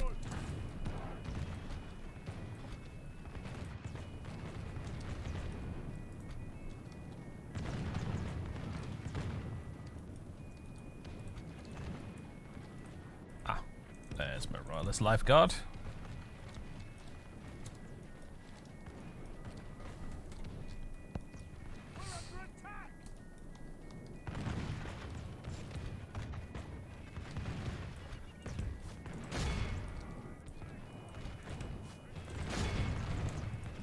Alright, we'll just harass them with cavalry now. We've got them basically surrounded.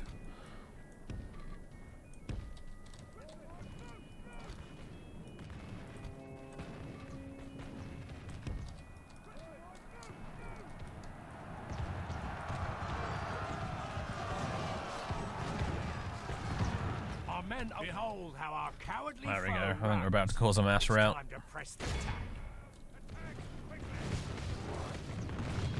The enemy general There we go. like the That's it. coward he is. Press onward and break the spirit of his army. Ceasefire, everybody. Don't want you killing any more of the cavalry. We have lost quite a few in this battle, so...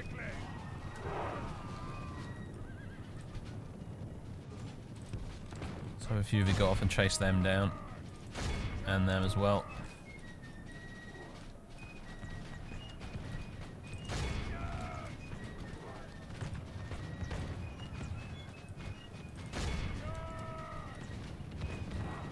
Run down the rest of them.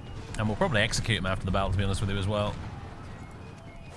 I don't think we'll ransom them.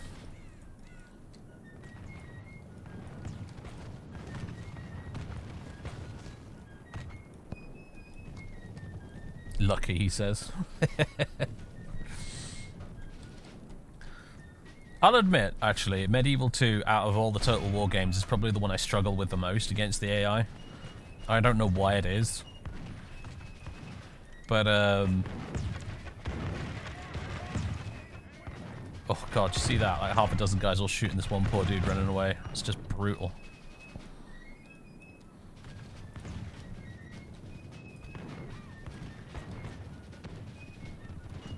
And once again, we're all holding on to the pikes. We're not dropping them in our attempt to flee. We're keeping the pikes. The insurance won't pay out if we don't run away with the pikes.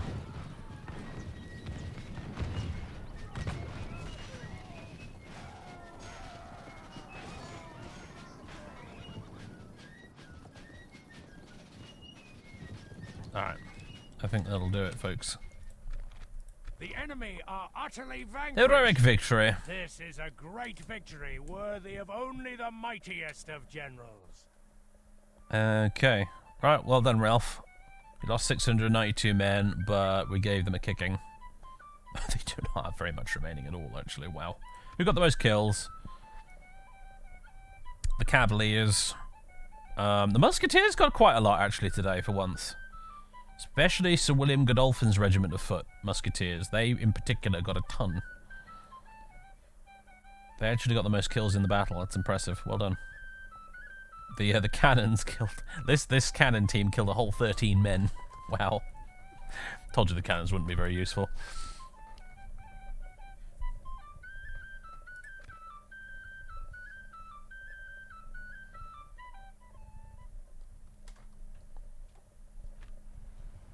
Execute. Victory! We'll pillage and loot. Victory! Wow, Plymouth are not very happy with us. Oh! Oh yeah, of course it's a new turn. So the Battle of Edge Hill, it's the year 1642 and the month is October. In early October 1642, the King's army was mustering at Shrewsbury on the Welsh border, while the Earl of Essex and the Parliamentarian army were 40 miles away at Worcester. The King's Council of War advised a direct thrust towards London. The Parliamentarian forward troops withdrew before Rupert's advance, convincing Essex that the Royalists were about to move down the valley towards London. Meanwhile, the king marched southeastwards towards London with the main Royalist army. He had reached Kenilworth in Warwickshire by the time Essex realised his intention and marched from Worcester in pursuit on the 19th of October. Early in the morning of the 23rd of October 1642, the Royalists began to draw up on the high ridge of Edge Hill, southeast of Kyneton, to await Essex' approach. Both armies had around 14,000 men. The battle began at about 3 o'clock in the afternoon. The outcome was that the Earl of Essex failed to prevent the Royalists advancing on London. That was a relatively small battle, actually, by the standards of the Civil War. I think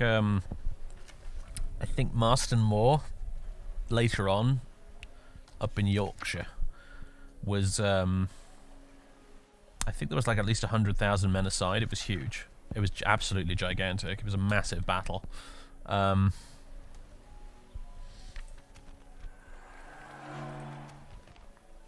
cool. Alright, we've captured Plymouth. Very good. We'll go low tax rate. It is majority royalist, interestingly, even though the parliamentarians nominally controlled it. That's kind of fun, I guess. What we should probably do... Ooh, doctor's surgery. With a screenshot from Blackadder. I like it. Office of Conscription, I'm looking for the baker. I'm looking for the bakery right now. There it is. 3 turns, £1,800. That'll boost the royalist part of the population there. There you go, site of famous battle, 1643. Ralph Hopton, the infantryman, was the winner. The loser was Lord John Roberts. And we've taken Plymouth. Hurrah! Huzzah, even! Oh, hello, there's Arthur Hasselrig. That's where he's gotten to. There's the Earl of Manchester, and there's Stamford, right? I respect you, my There he is. It will be an honor defeating you. We're gonna have a proper battle here? It looks like we might. Hail, my king. There's Essex. That was the guy in charge of the parliamentarians at Edge Hill, and he is the... Yeah, he's Captain General. He's the parliamentarian faction leader. You'll notice there's no Cromwell around at the moment. I think he is here somewhere, but he's not like faction leader or anything. That's a common misconception, but in the First Civil War, Cromwell was basically just a cavalry commander. He didn't have an awful lot of clout. On the field of battle. He only became influential much later on.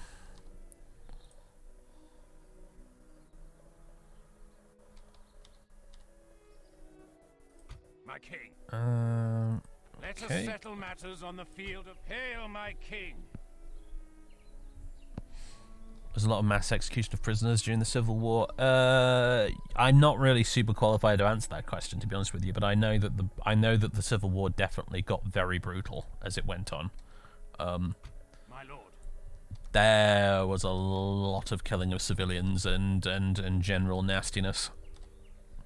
Command me, sire.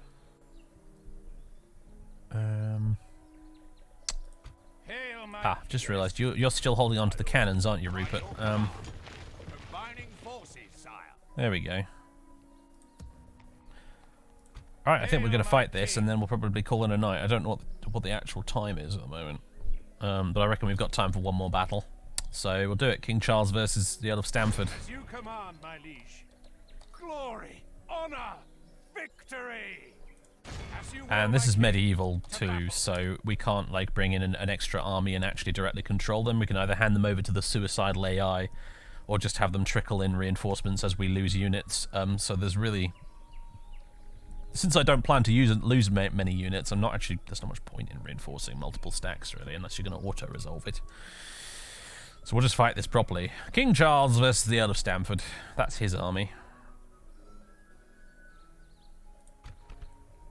So we've got Charles and we've got Lord Astley as well. And the Royalist arquebusiers. We've got 2 units of those. We've got the Cavaliers. We've got some Lifeguard. A unit of Dragoons. 2 cannons. Honor and glory await England, men. Attack! Yeah, it was not a very nice war. It, you know, it tore families apart, you know. Will Alec Guinness win this battle? I'm glad someone else who has watched that film. Men, on my orders. Okay.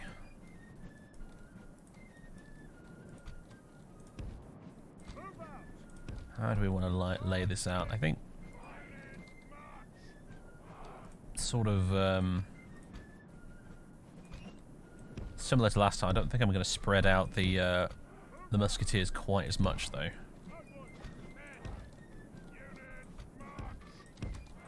I think we need to give our formation a little bit of depth, I think, because I found last time it was getting a bit penetrated and run ragged all over the place, which was not great, so...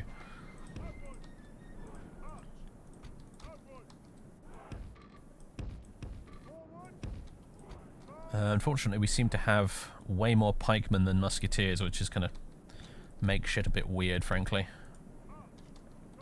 So, I think we'll have some pikemen over on that flank. We'll have some additional pikemen over on this flank. And then we've got the cannons. Now then, if I could set you guys up here, I think.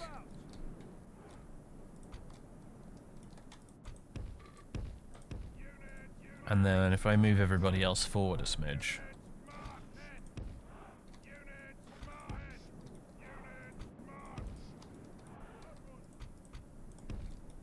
You should be able to do a bit of shooting over the top of our line.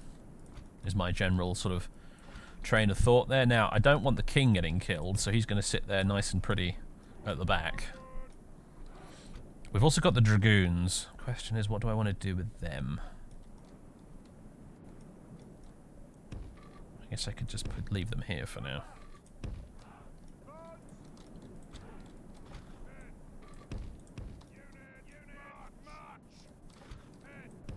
Have our cavalry on both the flanks. There we go. I'm pretty happy with that. Let's go.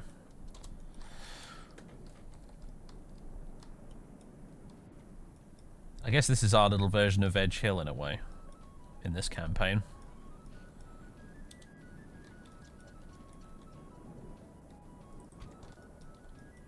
Let's have the cannons shoot something, shall we? Enemy pikemen are actually a real menace, frankly, so let's aim at them. Because if there's one thing the AI likes to do with its pikemen, it is charge them directly at all of your guys and start trying to stab everything to death. It doesn't know how to use its musketeers remotely effectively, but it is quite aggressive with its pikes, so... Which again, is not how they fought in real life. The pikes were a purely defensive thing. They were there to just keep cavalry away by warding them off with big sticks, with pointy ends on them. But the AI in this game is just like, fucking come on, have at it! Pike charge up the hill, let's go. So... We got any kills? I think we drew first blood there, boys. Yeah, we got a few of them. Just missed the flag carrier.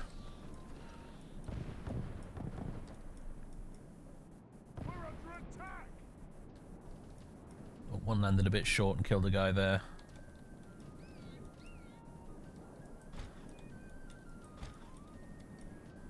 If we can do any cavalry harassing right now, they have virtually nothing in the way of cavalry. So they got some troopers over there, I think, or is that maybe just their general? Yeah, that's their general. That's what's this guy? Yellow Manchester over here? Yeah, that's him. So they got no cavalry on this flank, which is bad news for them in the extreme.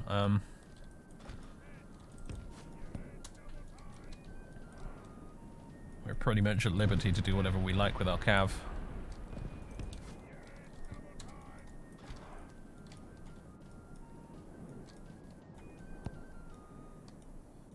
Hey, board engineer. The AI understands how pointy stick works. Yeah, pretty much. It's medieval too, so in vanilla, 90% of the game consists of pointy sticks. So it can do that quite well.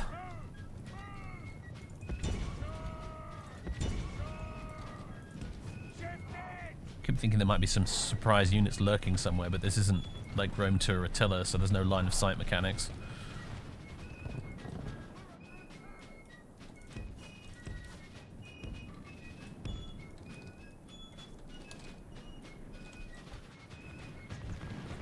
Oh yeah, we're getting some kills with these. Right, back, back, back. Oh my god, it's medieval 2, so are you guys gonna get out in time? You just about are. Flipping it.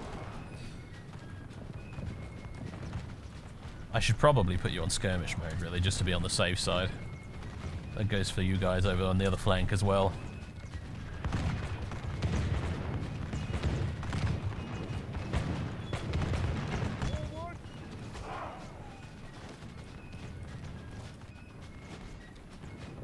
Even although, again, in Medieval 2, skirmish mode is not very reliable, so...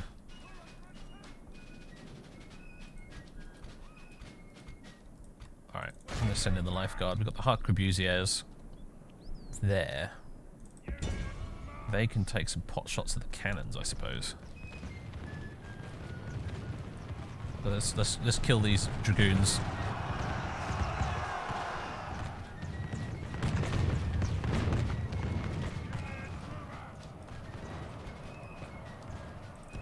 And that's drawn in the general.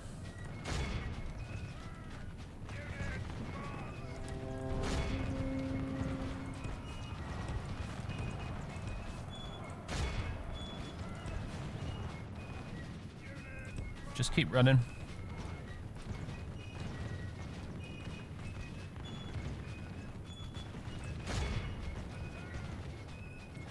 Let's draw him right over here. And then have at him.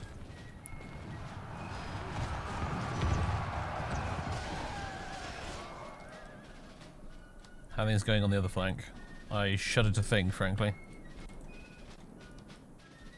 Ah, yes, the skirmish mode is about as effective as it usually is, and... Ah, Jesus Christ. Did we lose that many guys there? Not too many, it looks like. Are you guys out of ammo? You're out of ammo. Well, that won't be helping you. Get back that way. Same with you lot.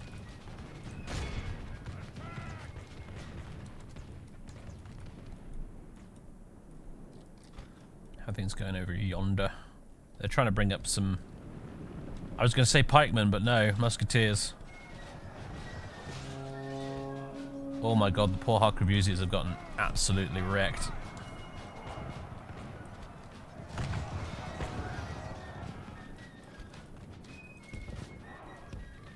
Apparently the parliamentarian lifeguard are pretty badass. Because we've lost a lot of guys there.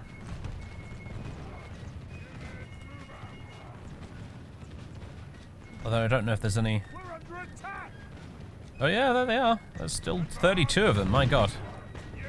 Alright, against all the odds, they kind of kicked my cavalry's ass there.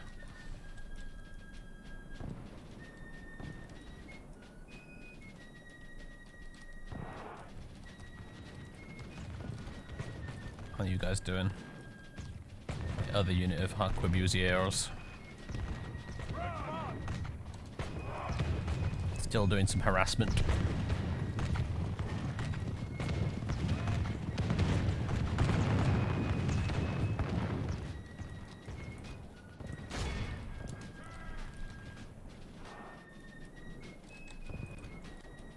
Cannons are still doing their thing.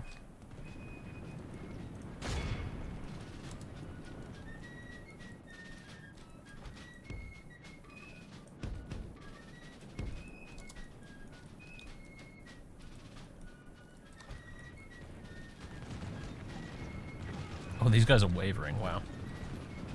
They were wavering anyway.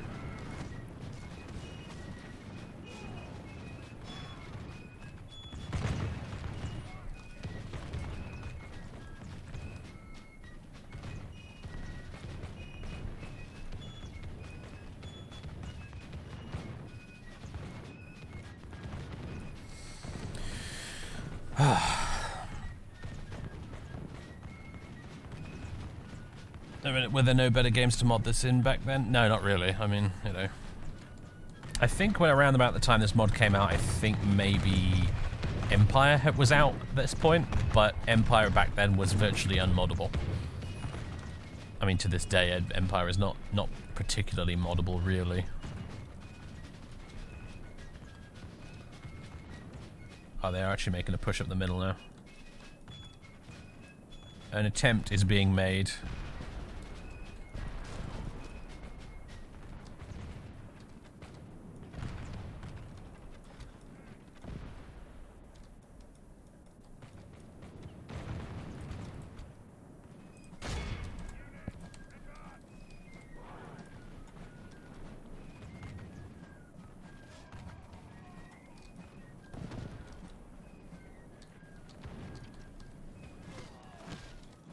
I like the flag for King Charles's lifeguard.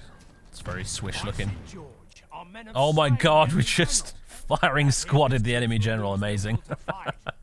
Oh, it's like playing Empire. It's just like playing Empire. And Napoleon. Enemy general marches straight up to the front, gets himself shot and or stabbed.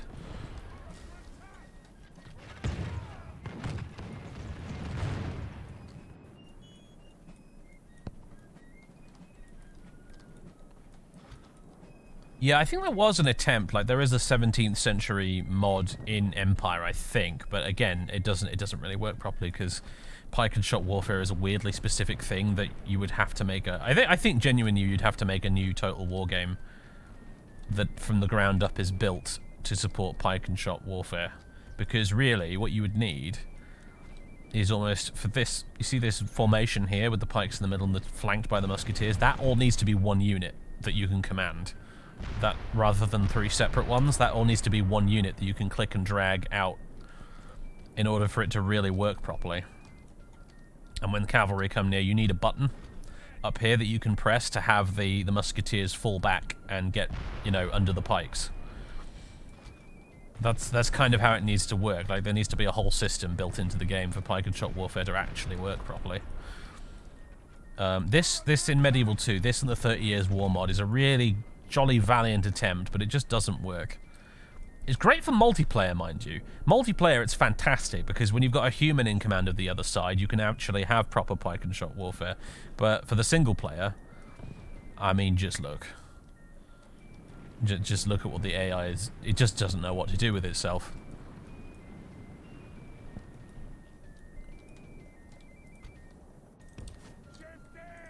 You guys got any ammo left? No, you haven't. You're all dry. You are Winchester, in fact.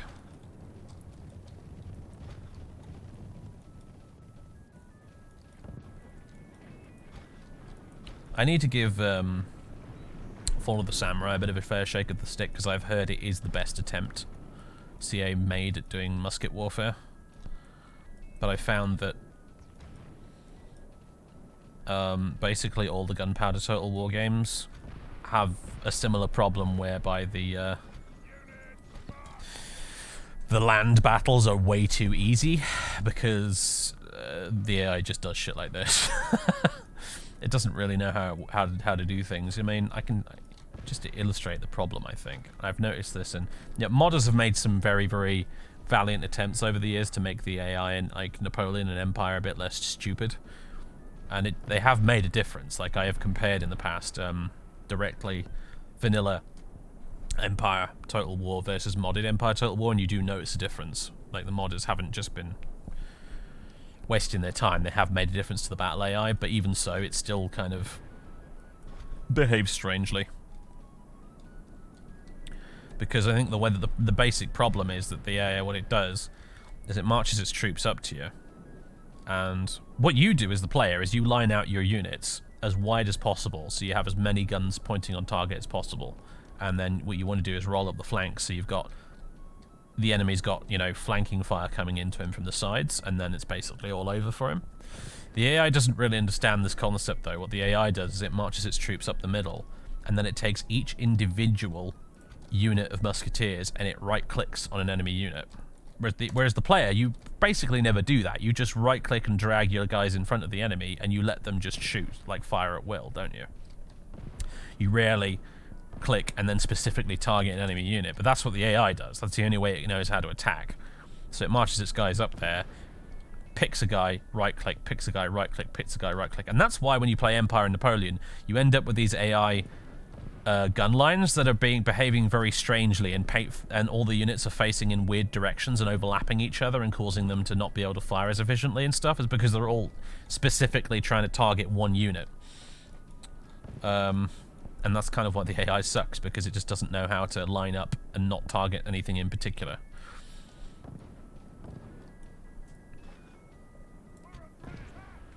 Alright, I'm gonna hit the G key to group you guys. I'm just gonna...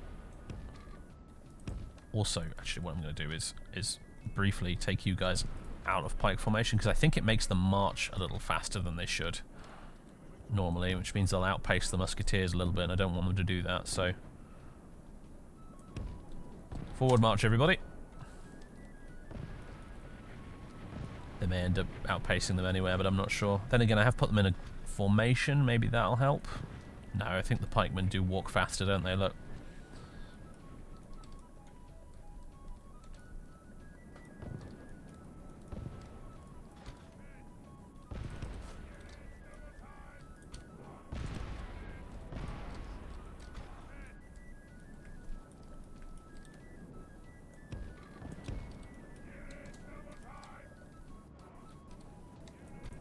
Let's make sure you guys are back in pike formation. Just want to make sure you're close enough to start getting some good volleys of musket fire into the enemy. Actually, how are you all doing on ammunition? Oh, you've got tons of it left. Yeah, you're fine. Shame for display. For the samurai is very good. Battles are over too quickly. Gunpowder units are so powerful. The battle's pretty much decided in 2 or 3 volleys. I see. Yeah, I don't have a lot of experience with Fall of the Samurai. As I've said in the past, every time I load up Shogun 2 with the intention of playing Fall of the Samurai, I end up just playing the vanilla campaign instead, because I enjoy it more. I mean, to be fair, it's one of the best Total War campaigns ever made. It's the vanilla Shogun 2 one. It's just so good.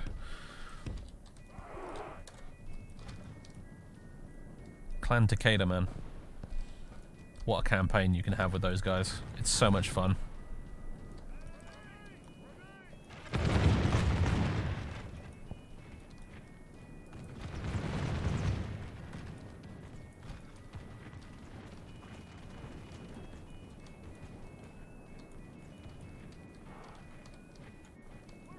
What I'd give for that cinematic zoom cam right now.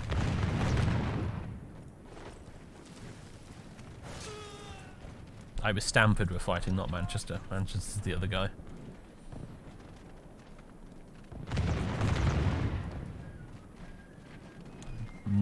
These pikemen here. Got my eye on you, boys. Is the enemy, are the enemy cannons exposed right now? I think they are. And that tiny unit of dragoons that survived our initial charge. Let's just go ahead and take care of those, shall we?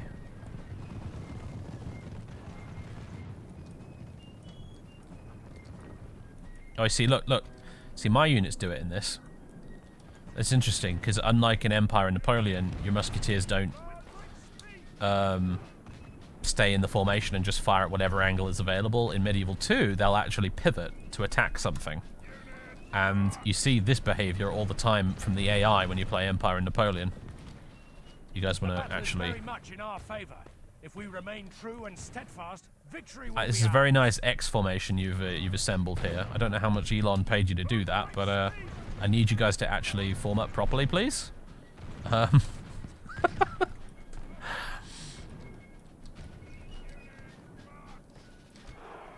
Okay, mission accomplished over here. It looks like.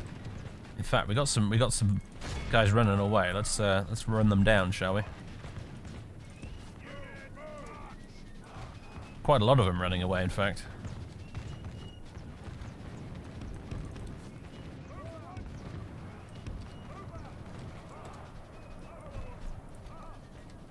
Oh, they've rallied.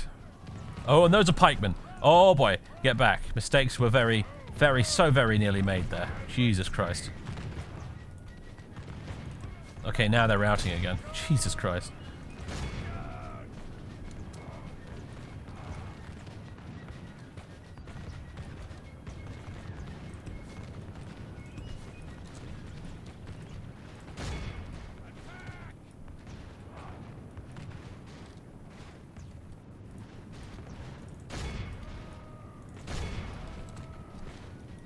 battle is very... The enemy are badly bloodied.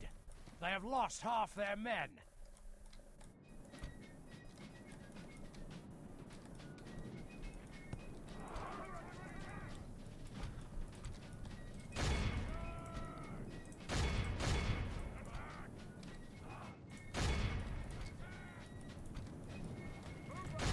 Oh yeah, that's nearly over.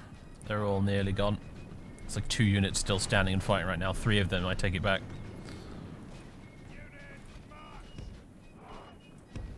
We're under attack.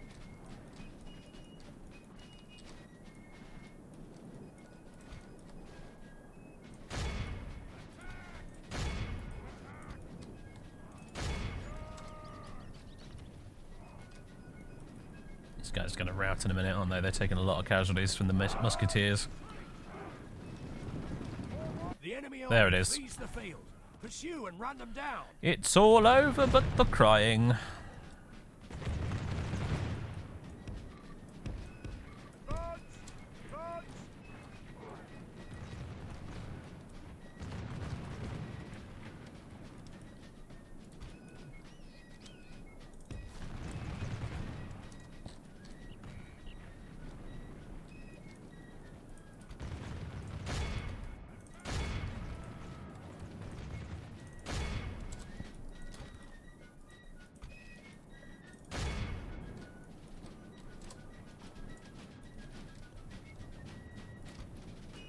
Alright, Your Majesty, you can join in the fun, I suppose.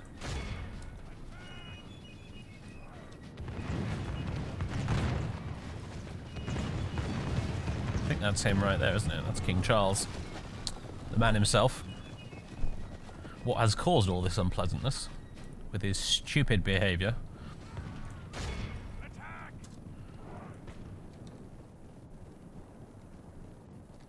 King Charles is a sort of interesting bloke, really, historically speaking, because you judge him purely on like the information available.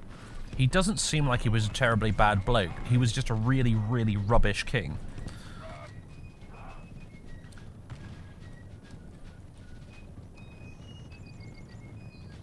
One of my favourite sort of like little anecdotes of the whole Civil War period is when he actually got put on trial in Parliament and he lawyered the fuck out of them.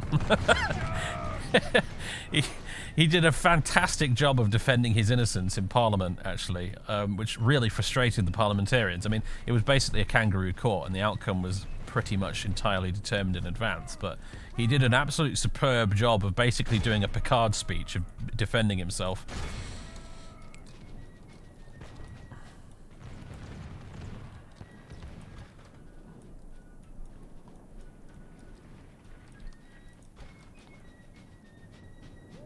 Much left to chase down at this point, or can we just call it? I think we can pretty much just call it now.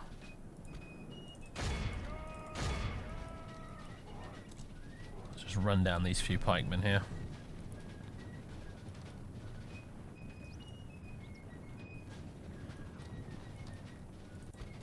Oh yeah, and you guys stop shooting. Don't need you hitting the cavalry. You might kill somebody important, you know.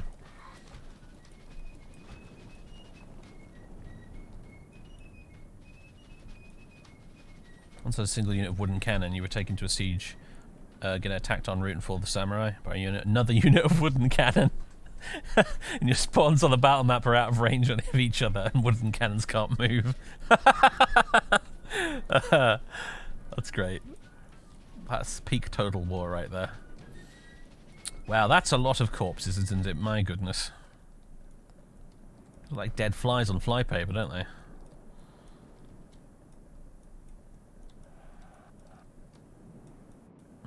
Well, there we go, ladies and gentlemen.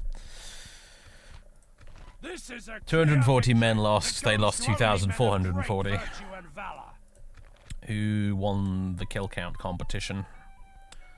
It looks like King Charles Lifeguard Foot Musketeers, this unit here, with 196 kills. Well done there, well done. The Saker's got a lot of kills as well, actually. This unit here got 135, which is a little surprising. I guess they were just slugging away over the course of the entire battle. They were guaranteed to kill something in the end.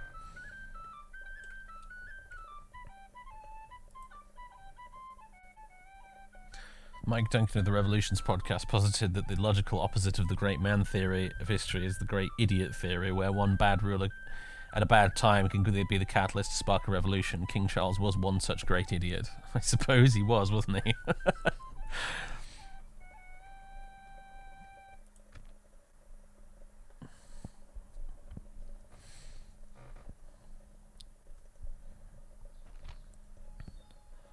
Well, that's a lot of ransom value, admittedly. That's also a lot of troops we'd rather not fight later. I'll ransom them, though. Let's be nice. Choice, my lord. An honourable, glorious victory. Hail, my king. If Django were here, he'd be saying, just execute them. Dread is best in Medieval 2. And I know. But, you know, role-playing and all that. Hail, my king. Alright, but ladies and gentlemen, I think that's about all we have time for today. I hope you've enjoyed this little look at For King or Country. I think it's marvellous. The campaign layer of the map of the mod is just superb, actually. I really like the actual campaign gameplay. It's the battles, unfortunately, where it does fall down a bit, and it's not through any fault of the modders. It is simply a case of Medieval 2. The AI just doesn't know what to do with Pike and Shot warfare. It doesn't get it. It doesn't understand. It barely understands in the actual Gunpowder Total War games, as I've previously discussed. But at least in those games, at least you had the naval warfare, which was absolutely fantastic. That's the one redeeming quality that really... That and the campaign gameplay are the two things that keep me coming back to Empire and Napoleon, is the naval battles and the campaign. Because I find the land battles in both those games a little bit... and this mod is very much in the similar vein, really, to be honest with you. I mean, we were playing on very hard there, you know. Perhaps the best way to play this mod is to crank both difficulties up to very hard and just, yeah, do it that way. Give the AI so many cheats that you're constantly outnumbered, and then maybe it becomes a bit more challenging. I don't know, but anyway. It's that's sort of the strategy game equivalent of just making enemies bullet sponges, though, to raise the difficulty, unfortunately. So, anyway, I'm going to save the game. I'll call it Royalists 1, in case we decide to come back to this, but I think we've showcased it pretty well. So, folks, what day is it today? I'll be back tomorrow, which I think is Friday, yes. With another stream. It might be Baldur's Gate. It might be some more Total War. I don't know. I've had some requests to do a bit more Total War Pharaoh. So I don't know yet what we're going to do tomorrow exactly. But I'm away on Saturday. I'm in Leicester on Saturday, so I'm not streaming then, which is why I streamed on Wednesday this week. I've changed the schedule officially. If you look at the widget down below the stream, we now stream Wednesday, Thursday, Friday, Sunday. So... yeah, I'm away on Saturday, and then I'm back on Sunday, where we'll be streaming some more Morrowind in the evening. So, yeah, join me for that. Or don't. It's up to you. Hope you've enjoyed either way. If you were watching this later on YouTube, I hope you enjoyed as well. I'll look forward to reading your comments as usual. There's always some folks that drop a few nuggets of interesting historical info in the comments for these videos, I've noticed, which is always nice. I appreciate it when people do that. So, yeah. That's it. That's all I got to say. What's the next mod we're gonna have a look at in the series? Actually, that's the thing worth thinking about. It might be Sardam's Total War, or maybe Insularis Draco, or Europa Barbarum 2. Either way, I think it's probably going to be yet another Medieval 2 mod, because there's just so many of them, and they're all really good. I don't know. Maybe we'll shake it up a little bit and look at an Attila mod, or a Rome 1 mod, or even an Empire and Napoleon mod for that matter. Actually, I did talk a little about Imperial Splendor earlier in the pre-stream segment. That might be worth taking a butcher's at, because that's probably my favourite Empire Total War mod, Imperial Splendor. It's very good. Anyway, folks, I'll decide that later. For now, though, I'm going to see if there's somebody we can raid. There should be. Let's have a look. Perfect. Zamalf is playing some Dragon Alliance 3. I think he's taking a break right now, though, which is a bit of a shame. According to the thumbnail, anyway. But yeah, I guess we'll raid him. It's the only one on my list, anyway, so... we're going to go say hello to Zamalf playing some Dragon Alliance 3, which is a game I own and I need to play more of, but I've got so many games at the moment that I can't decide what to do with them all. I don't have enough time to play them all, so... Anyway, go say hi to Zamalf for me, my favourite Finnish streamer. And I'll see you guys very soon. Toodaloo.